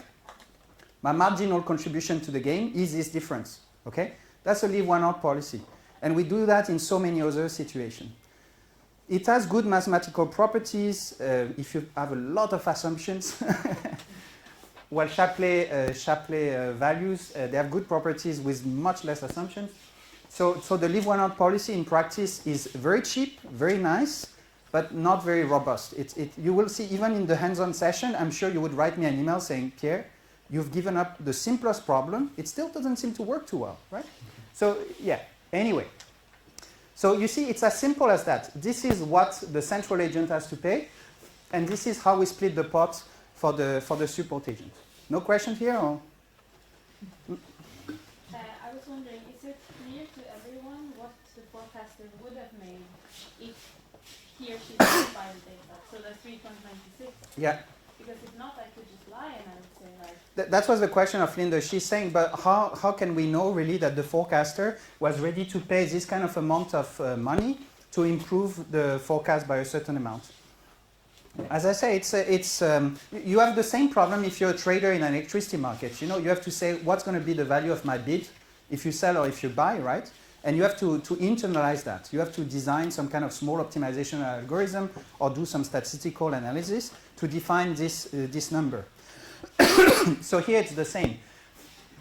I actually wrote a little note when we started with Jalal saying, okay, how can we show that this can work? I wrote a little note where I was saying, okay, this is the kind of problem I can focus on, where I have the day-ahead market, the balancing market. I see what kind of penalization I get. I try to link it with my forecast accuracy, and then I can really value how much I'm ready to pay to improve my forecast accuracy, right? So you would always have to design this small problem, optimization problem, to define phi. Phi cannot just come from the sky. You cannot just decide. You need a little optimization problem for that. Yeah. But how do you know as a seller if the central agent is actually paying fair? If, like, I might say my forecast only improved by 60% while it really improved by 80%. Oh yeah, no, here it's the analytics platform that's doing that. It's not the central agent. As I said, there's this platform in between that is handling the fitting, the calculation of revenues and payment. No, I'm not trusting the central agent to do that. Okay, no, very good question, very good question. Yo. So I'm wondering if you could say a couple of words how we illustrate when the forecast actually leads to a worse outcome, like if your objective doesn't improve by the addition of the features that you just brought, because then you essentially don't make money, right? You just but that's so he's asking. We had this question before. What happens if the forecast doesn't improve, right? Okay. So again, it's the same problem with the phi. If you were able to show that, to see that the forecast is not going to improve with certain features, either you get rid of the features or the payment is zero. Because the deal here is I only pay for an improvement in the forecast, right? Yeah, but I think that you kind of take on a risk, right? That sometimes it's going to improve for some Yeah, yeah. things for others not. But So- I have to say, this is also anyway a risk we know that exists, because when you think of forecast improvement, this is the estimation of an expectation, we agree? Yeah, yeah. So it's the expected squared loss you want to improve. But that doesn't mean that every residual is going to be lower, right? That's something else. So anyway, you know that you want an improvement in expectation, maybe not for each and every forecast. Okay? Maybe you can reword the question like that. Yeah, forecast the improvement is nothing or zero, but it's not because I didn't give you informative information. My information was good, but your task was stupid. I mean, Yeah. the forecasting tool you're using is not good. Yeah. So what to do with that? Yeah, yeah. So this is so Jalal is saying, you know, what if you could blame the platform or the choice of the model somehow? It is also something we've discussed quite a lot, and there's a paper that we use as a starting point by Monter Dahle in MIT and colleagues, and that's why we say we need to agree on the framework condition, because if we don't agree on the choice of a model or a family of model, Jalal could always come to me saying, it's not my data that's not valuable, it's you, you're stupid. If you're using linear regression, well, it was, you should use, I don't know, a GAM or a neural network, obviously you tell me my data is not valuable, it's just because the relationship is not linear, right? So that's why also we said we should go to the analytics market, because if we don't agree, like as a contract beforehand, this is the framework, this is the class of model we use, you can always come to me and say, but you didn't try all models, right? And then we go back to something he said before. If we could actually say, can I use mutual information or any kind of information theoretic metric, right? To say, intrinsically, my data is valuable for your response variable, right? Then you would say, then it's your problem to choose a model. But I can show you with this information theoretic metric that my data has some information for you, right? So then I go back to you saying, you have a good point that we should make it more data market than based on analytics, because here I'm stuck with a model or a family of models. All right?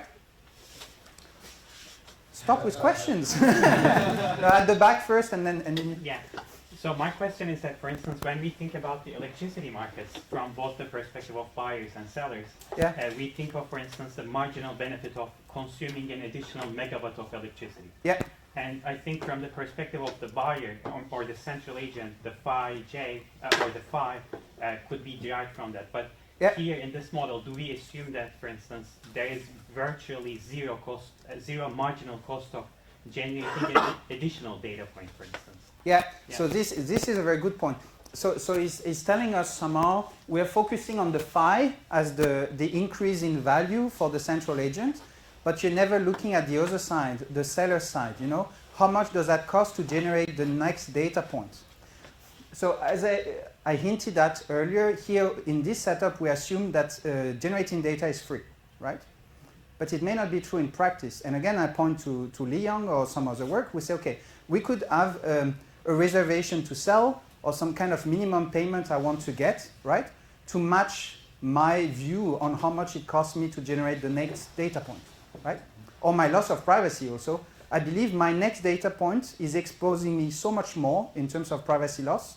So you could have more dynamic views on how the seller is going to price that. And then we could use this market framework, but most likely other market framework to be better at matching that, right? But you have a very good point. And a very quick question. So basically then do we assume here also in this model that, for instance, let's say we have multiple regressors. Do we assume that the data point associated with different regressors is sort of like a uniform commodity, essentially? Basically that my willingness to buy a data point associated with regressor X1 is the same with my willingness to buy a data point from X2. Yeah. Yeah, because like for instance, thinking about a wind farm, it's obviously these could be pretty different.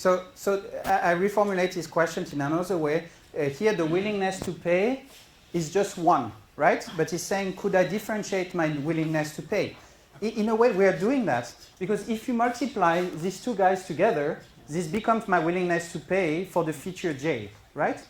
So it is it is kind of a byproduct of the methodology that anyway you're going to show what's your, and I'll show that if you let me go to the final example, I will show you that. But no, it's a very good point.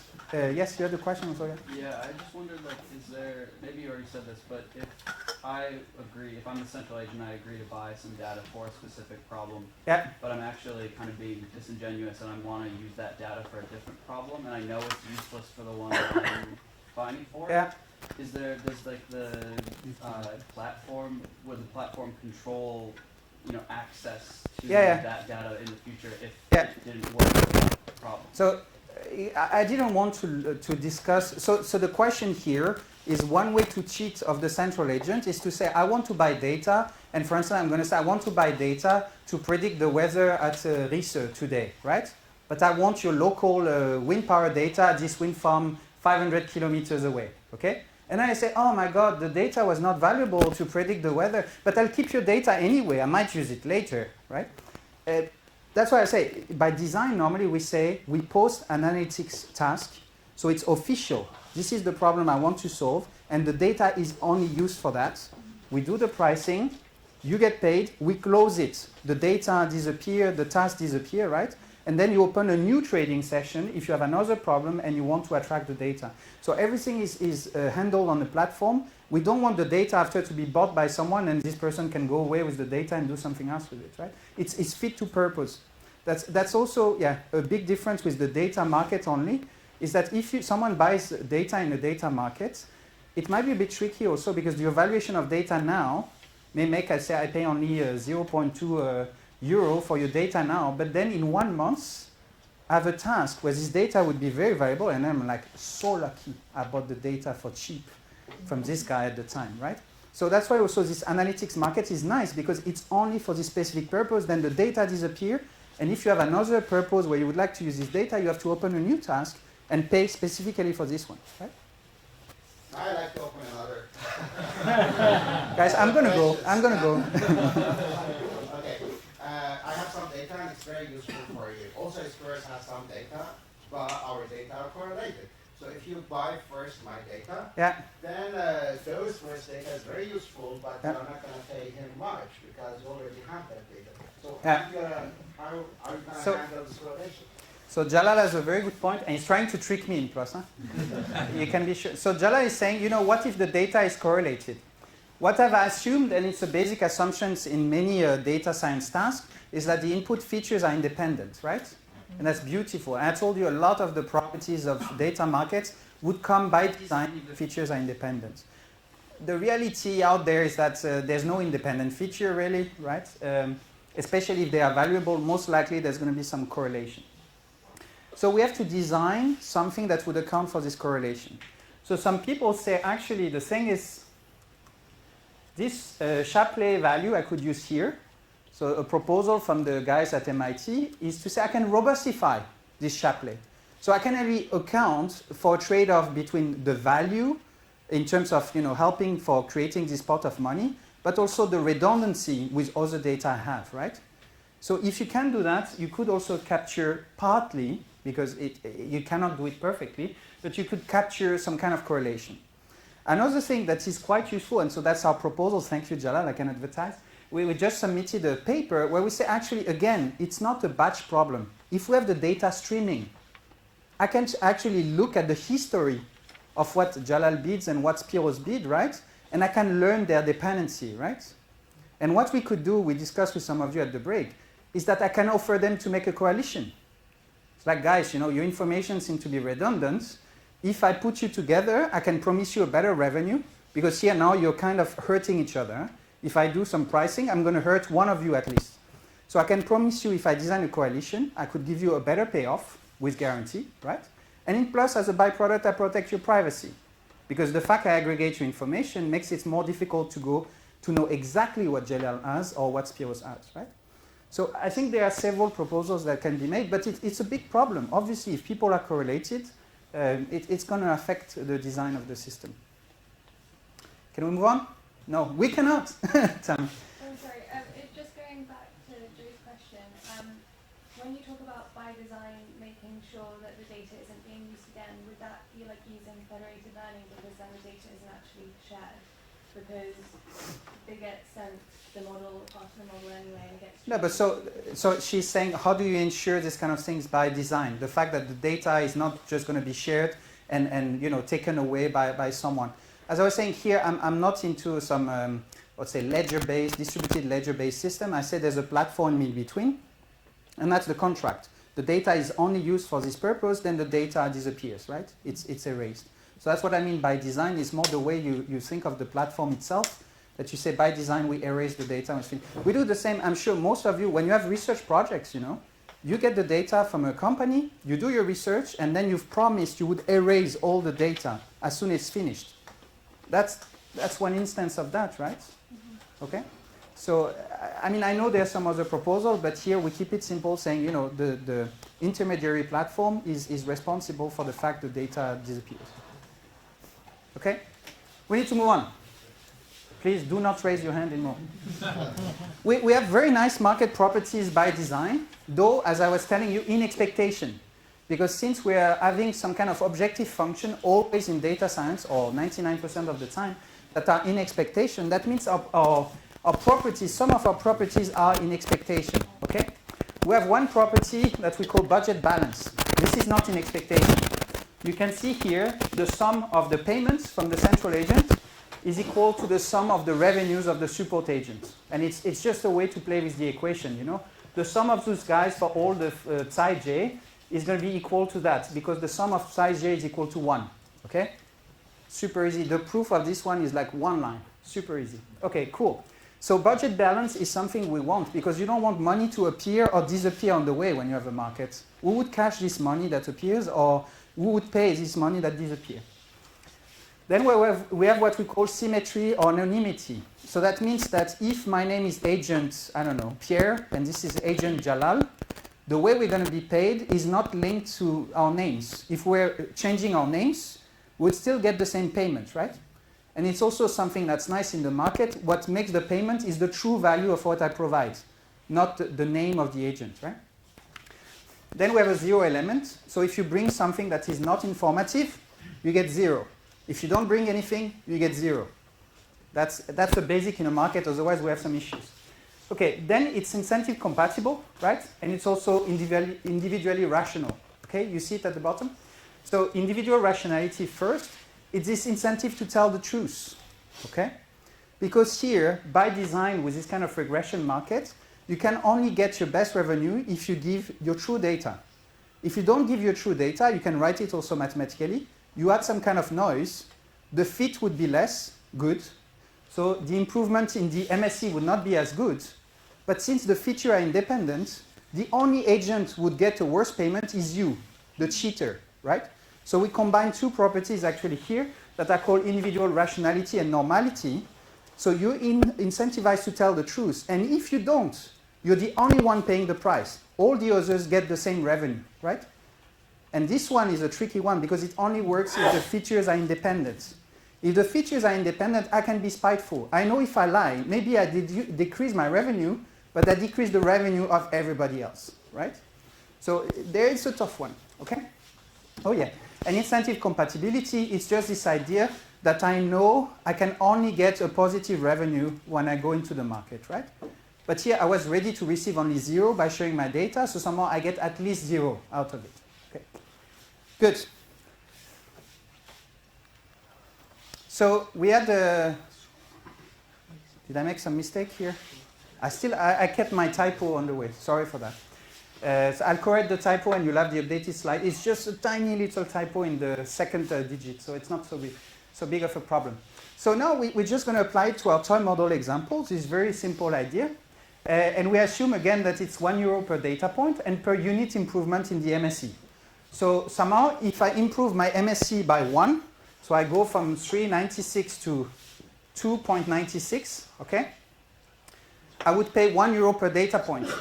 So here, if I have 10,000 data points, I would pay €10,000 if I manage to decrease my MSE from 3.96 to 2.96. Okay? Good. And then I use a leave one out allocation policy. It was to be consistent with the hands-on session. Now that we don't do the hands-on session, I could have done Chapley, but well, that's the same, the idea. So what we do, we have to look at all potential combinations that are relevant. What's the MSE if I only use my feature x1? I told you before, it's 3.96. What's the MSE if I use my own feature and one of the support agent feature x2? It goes down to 3.66. What if I use my own feature and the other feature of the other agent, x3? I go to 0.71. And what happens if I use all the features? That's 0.4, right? So that's the ones we had before, and I did the two on the way, okay? And then, the split is exactly there. Then the allocation policy, I told you, so we have the overall improvement here. So what's the MSE if I have everybody, and the MSE if it's only my data, right? And I want to know what's the share that's brought, for instance, by x2. So I have this difference here. What's the MSE if I don't have x2? And what's the MSE if I have x2, right? So that's my individual contribution to improving divided by the overall contribution if we have 2, okay? So here that gives 0.09. That's the contribution of the second one, the x2. And if I do the same for x3, I look at the difference, the MSE if there's everybody in the game, and if we don't have x3 in the game, and then I divide by the overall size of the pot. So the overall improvement if there's everybody versus nobody in the game, okay? And that's 0.91, okay? So here that means that in terms of the contribution of the agents that gave me x3 should get 91% of the payment, and the other agent that gave me x2 should get 9% of the payment, all right? So we do some simple mathematics. The central agent said, I'm ready to pay 1 per data point, so I multiply by the number of data points, and per unit improvement in the MSE. And that's where there's a typo, it should be a 6, right? So that's 35,600 euro, if you correct the typo. And then we say we need to split this pot of money in 2. So that's the same formula as before, but we multiply by this allocation policy. So now we've determined that the value of x2 was 9%. So we multiply this guy by 0.09. And the value of the feature x3 is 91%. So we multiply the pot of money by 0.91, right? So in this example, the first support agent gets 3,186, but I guess the typo was transmitted. And the other agent gets, 10 times more, 32,214. Okay? Any question there? Whoa, okay. Many questions there? Yo. What if I apply some feature engineering to x2 and x3 together and improve the performance? Does it my profit as an analytics platform? Yeah? I think you should try another one. No, it's not possible. So, but open the other one. Yeah. So this is a very nice question. The question we got is like here, Pierre, all your features, they come individually. So we call this model separable. So if you read the paper that's associated to the lecture, you could say, one of the main papers, I discuss this problem of separability, right? So the thing of a model that's separable or not is actually not a big deal. For instance, for Chapley values, as long as we have linear problems, we don't really care if the model is separable, because you could focus on these interaction terms too, right? And then in the worst case scenario, if you cannot really see what's the individual contribution to an interaction term, you could split it 50-50, right? That would be the heuristic, right? Okay. But normally with Chapley, you can actually have the true contribution through an interaction term. Even with a neural network as well? So I've not looked specifically at neural networks, but as long as you have a model that's linear in parameters, you should be able to do it, yes. Well, we can discuss it after on a specific example. But yeah, as I said, it depends on the setup. As long as things are linear, you will be able to deal with non-separable model. If it's non-linear, you cannot. Yes, you had another there was a question, guys, but I'm not sure. Yeah, tell me. So I was wondering, what if you were measuring error in a different way? Like if there was, like, you were measuring false positives or some other type of... Okay, so she's making a very good point. That's why I wanted to focus on a regression problem. She's asking, but what if you use another metric, okay? So that's where it gets a bit more technical. If we have regression problems, as long as you have a convex loss function underlying your calculation of the metric, you're safe, okay? But when you go to other type of problem like classification, the metrics look quite different. So we have something that's more general than convexity that we care about, is what we call property. You have to say a score is proper. And when a score is proper, it's kind of the general view on convexity is like, I know I can really rank different options and always be sure that what we call a better option would get a better metric value, right? So for instance, for false positive or some other metrics that would be related to classification, if you use some proper score, proper metric to separate them, so I mean you have a few, you have a Breyer score, you have a few others that you can use, we can actually translate this kind of framework also to this problem. There's already a few proposals for classification, data markets for classification, very few. But you can do it. It can be extended. You have some other question? Yeah. I was wondering, like, what if for this example, we see that obviously x2 is more beneficial than x1. X3. So oh yeah. Sorry. X3. Whatever. Yeah. In that case, can the central agent then say that okay, can we sort of value that x2 is not even valuable, and then only focus on the benefit or the price that they would give, the 91%, and then essentially say that that extra value that's added is not worth the 9% that they'd have to pay. Yeah. So I mean you could. So she's asking, if this kind of problem reveals that most of the value comes from a single agent, and then the other agent doesn't bring much value. Could we not just focus on one agent?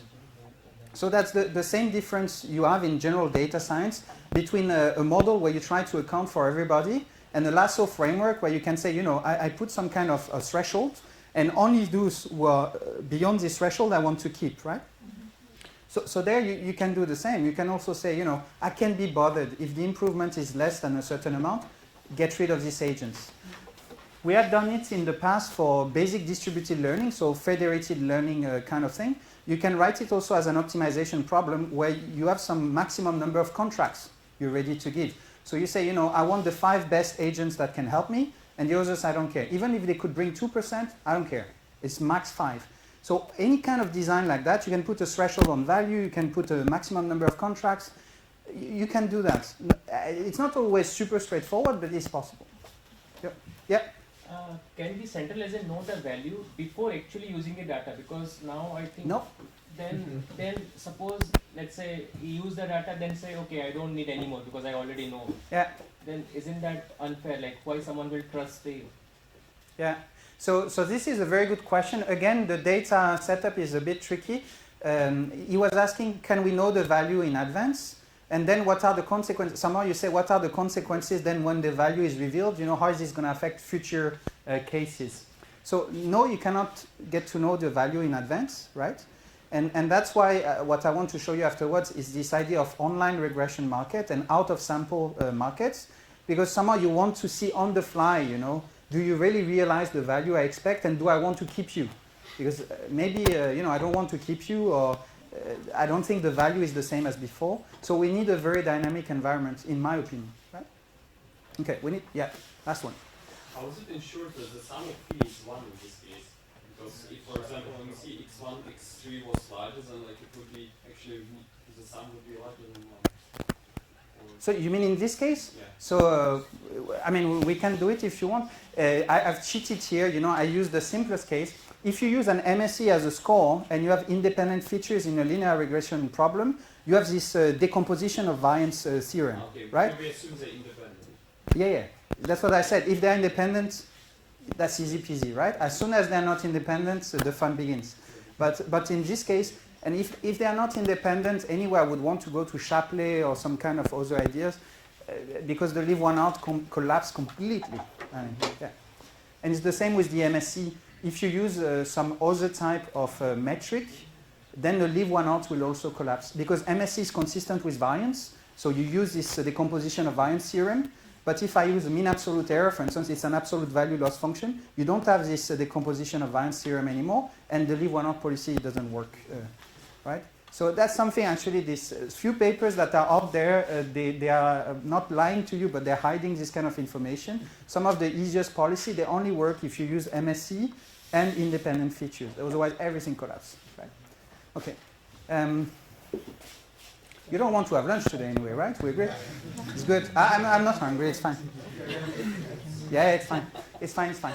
Okay, but I wanted to go there now. I think it's the most interesting part because when we've been on a journey with this for 2 years with Jalal and Young and some other people, and somehow one thing that bothers us, and I'm very surprised you didn't ask me, is that everything I showed you so far is a lie. Because I said I use data from the past, I fit a model, and I'm going to pay you for how better my model is. But I mean, I don't care about the past. I care about my next forecast and bidding in the market and then getting a better forecast now, right?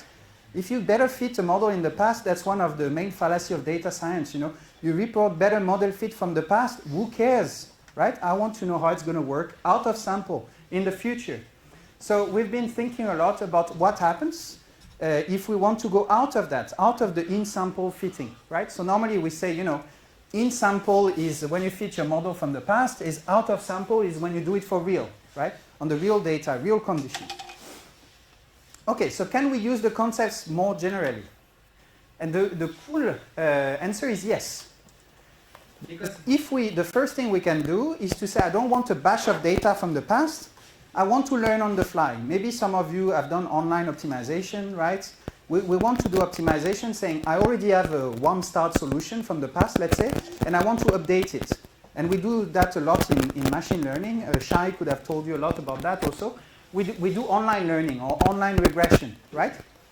And here, because of the property of Shapley values, the additivity property, we can actually split that. So we can say, whatever I had before on my previous data as Shapley allocation, I can update it with a Shapley for this new data point I have, right?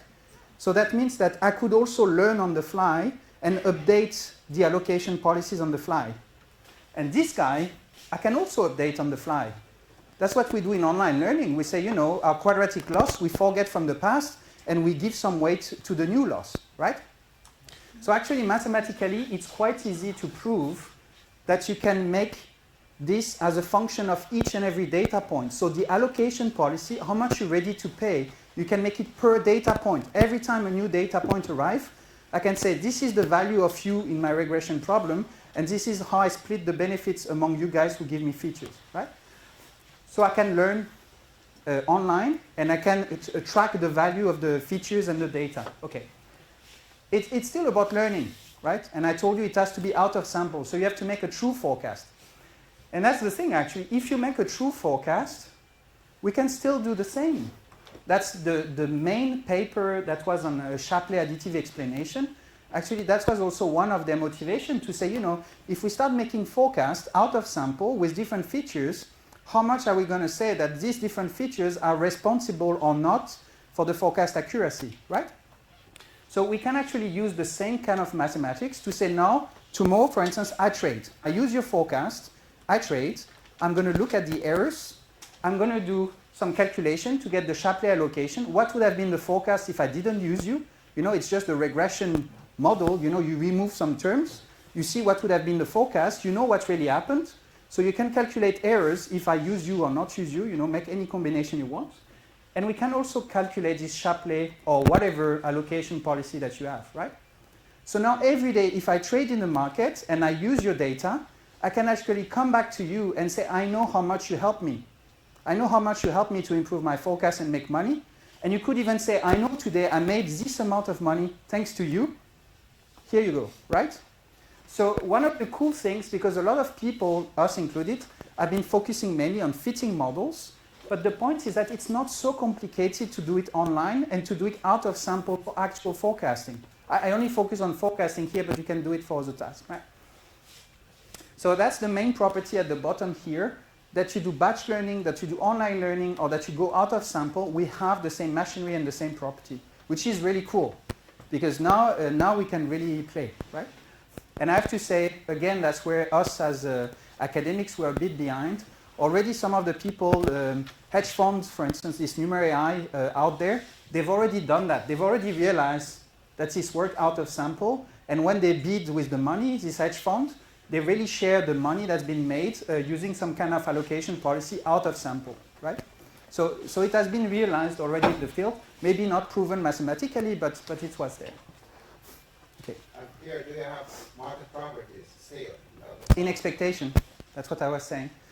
All the market properties we discuss are in expectation, and then there's other complications that we're not going to discuss. Okay, but the basic idea works. There are some complications, but the basic idea works. Okay, so now I just want to show you an example application. If I can go to the next one. Sometimes it works, sometimes it doesn't. Okay. It's the whiteboard that actually. Ah, yeah, I think it's the whiteboard. Yeah. But this guy should work, right? Okay, we don't need the whiteboard anymore. Because the whiteboard is on the way here for the connection? Ah, okay. Cool. So I have a lot of simulations in the paper and in this thing. We're not going to look at them because we don't have time, Jala said. But we were looking, and we're still looking, by the way, if you have some cool case study you want to consider. We wanted to show, what's happening for real. We want to see, what would be the business case, people, would they really care, etc. So here I use some data from South Carolina, but that's some kind of open data set because I wanted to be sure people can reproduce what I do, don't call me bullshit in the results I show. So I use an open data set so that people can reproduce. But the real deal would be to use a real world case study where someone says, this is how we trade, this is how we could improve forecasts, this is how we value improvement, right? Where we could make the real study. So here what I did is I assumed there were 9 wind farms in South Carolina and they go in an intraday market. They use some kind of model with their own data and possibly the data of others, but just past measurements, right? To predict power generation. And then these 9 wind farms, they can be the central agents. So they get data from the others to improve their forecast. And they could take turn, right? They could sell data to others, or they can be the central agent improving their own forecast. So we're going to look at all these situations. And as I said, the data is freely available if you want to play with it. So what happens? Here it's an online regression market. So you have time here on the x-axis. And then these different curves are revenues and payments, right? So here, for instance, if we focus on a certain agent A6, so that's the wind farm number 6, this wind farm say, I want to do online quantile regression because I know my bid in the market should be a quantile, right? Not the expectation. I give the specific quantile I want. We do some variable selection through the platform, so we know which guys are good.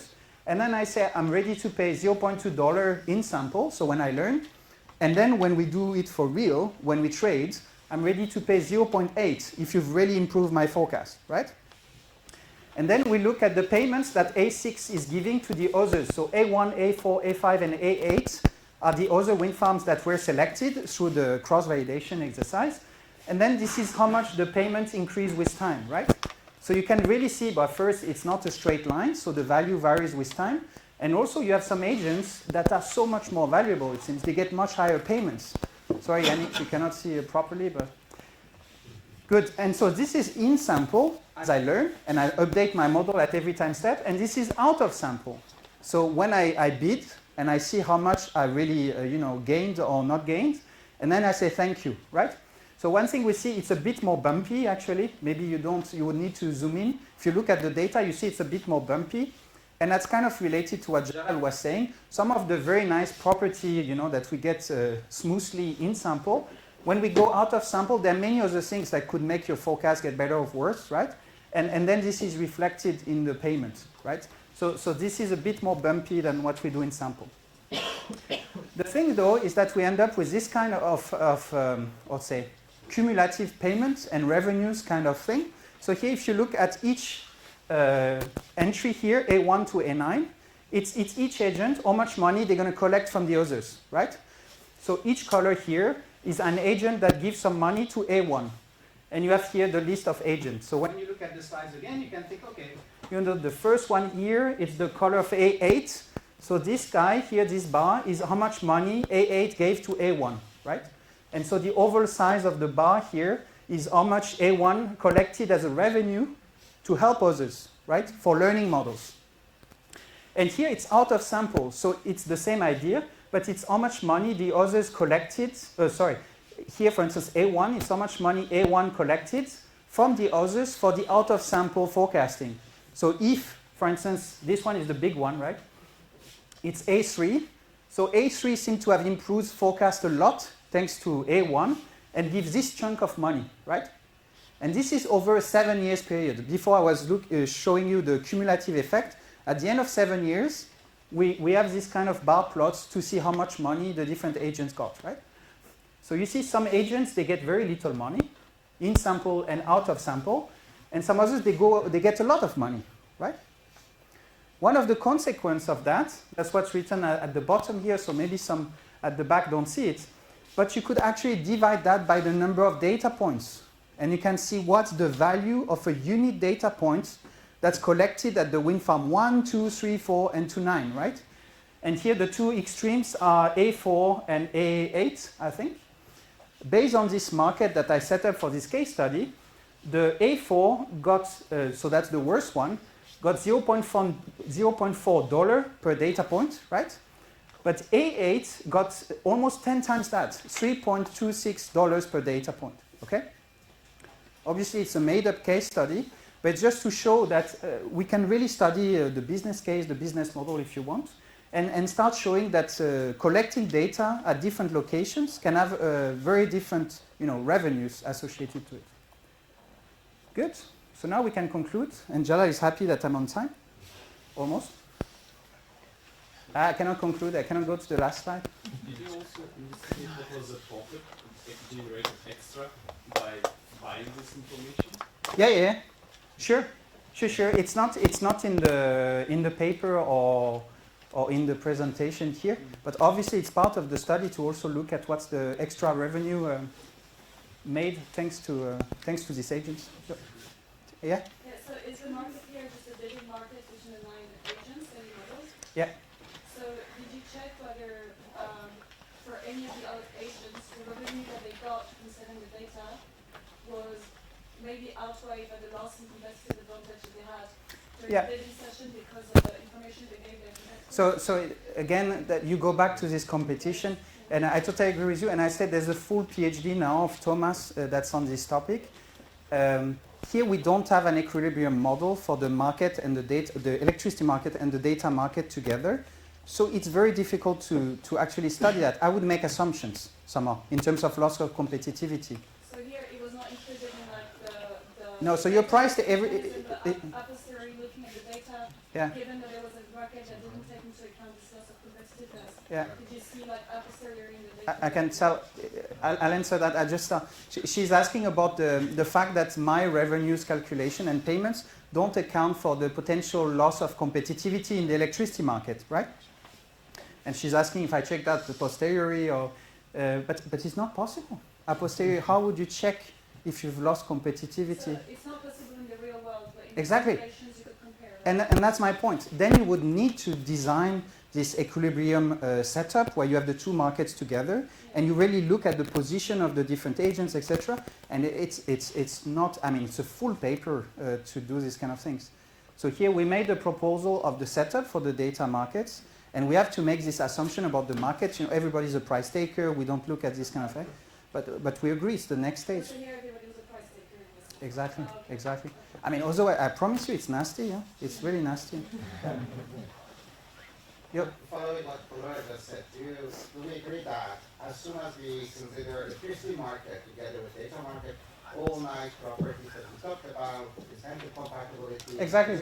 That's also there. There's also this happens for a lot of markets. So let's not blame the data market, but we have a lot of nice properties from market design where you say budget balance, incentive compatibility, and everything.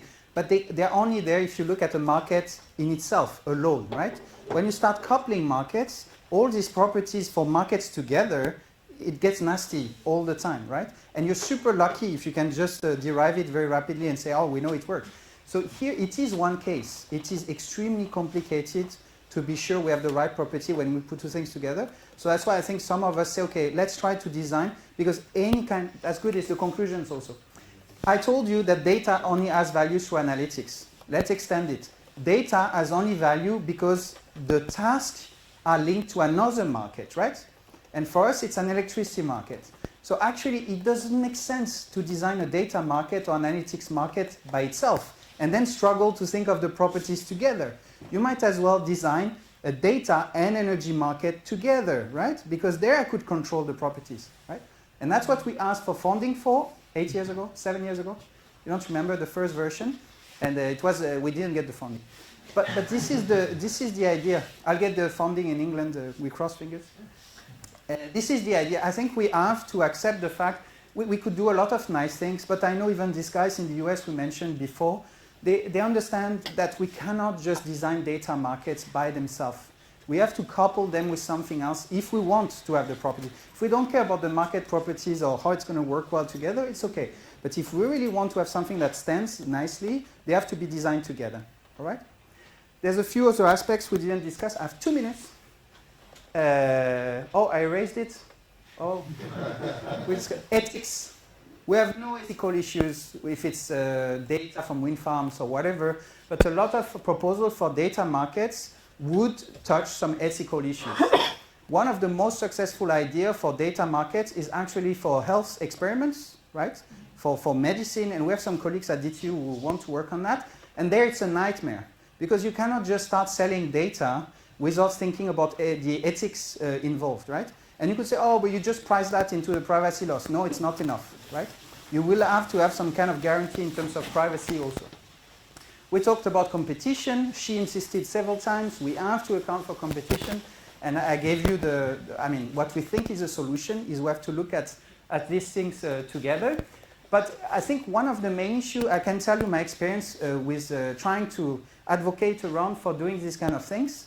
There are many people, they say, Pierre, it's overkill. We don't care about doing that because people should just accept that by design, if you share your data, everybody benefits.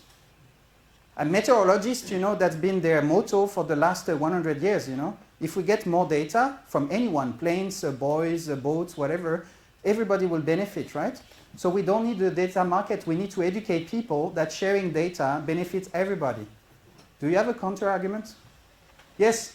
What about in financial markets where the prediction or the data that you have impact directly on your profit or revenue? Yeah. Like stock markets or so? Yeah, This could be, I don't know. Yeah, so this is one way to look at it. I thought you would go another way. But this is one way to look at it. You say, okay, you think I share my data and it's just, make some goods. But actually some flows of data might affect the dynamics of a system, right? So we also need to understand that for meteorology and climate, we don't care. The physics control that, and it's only information to try to improve our knowledge about it, right? But if the data itself affect the system, then if we start implementing that, the stock markets, whatever system where you have some kind of mean field dynamics, right? The way we're going to act on information that now we share will change completely the system dynamics, right? There was another point? No? Yeah, so why should I share if there's a platform that I can earn money? Why? So we got the liberal guy in the room. No, you're totally right. Sorry. I should not tease you there. But, I know what's behind in your head, I hope. I would tweak it in a way to say, okay, but how is this fair to me? Because somehow that means my data has value, right? And now it's going to be diluted like we all make the same effort and we should just be happy we all benefit, right? But maybe you made a huge effort and your data is super valuable. So it's like for the service you mentioned at the break. Why should I be rewarded for the true value of my contribution, right? So I think that could be one of the arguments to say we also have to make it fair. It may not be fair, to just socialize the benefits. In Denmark, we think we should socialize benefits, and I think many of us agree, right? But it might be that in certain situations, we want to actually say, no, let's focus. What's the true value of the contribution of the agents? And let's reward them accordingly, right? Of course, but it's not like any other commodity, right? If I have 1 liter of oil, the price is fixed. But if I have 100 data points compared to 1 million data points, the value is completely different between those two data sets. Yeah, I agree. Last question, actually. Yeah. We started late. In some cases, the data we sell and we offer might be noisy by design. Yeah. For example, we offer numerical weather predictions, which are subject to estimation errors. These might also help your forecast. Exactly. Don't we somehow create a perverse incentive there for people to sell data but actually add a little bit of noise? No, because I was saying so he's saying, you know, what if there's an incentive to kind of oversell data, because you believe by selling data you will always make money, but the data is noisy, right, or it's not very good quality. As I was saying, by design we want to reward you for good data, right? So from the moment, sorry, it's my son calling. From the moment I have this property that you can only get a better revenue with better quality data, then I incentivize you somehow to improve your data quality. Okay? I don't think we have time. Yeah, I think discussion. Yeah, we can have the discussion. I need to show you two things. So first, there are some additional readings with hyperlinks, right? So you can read that.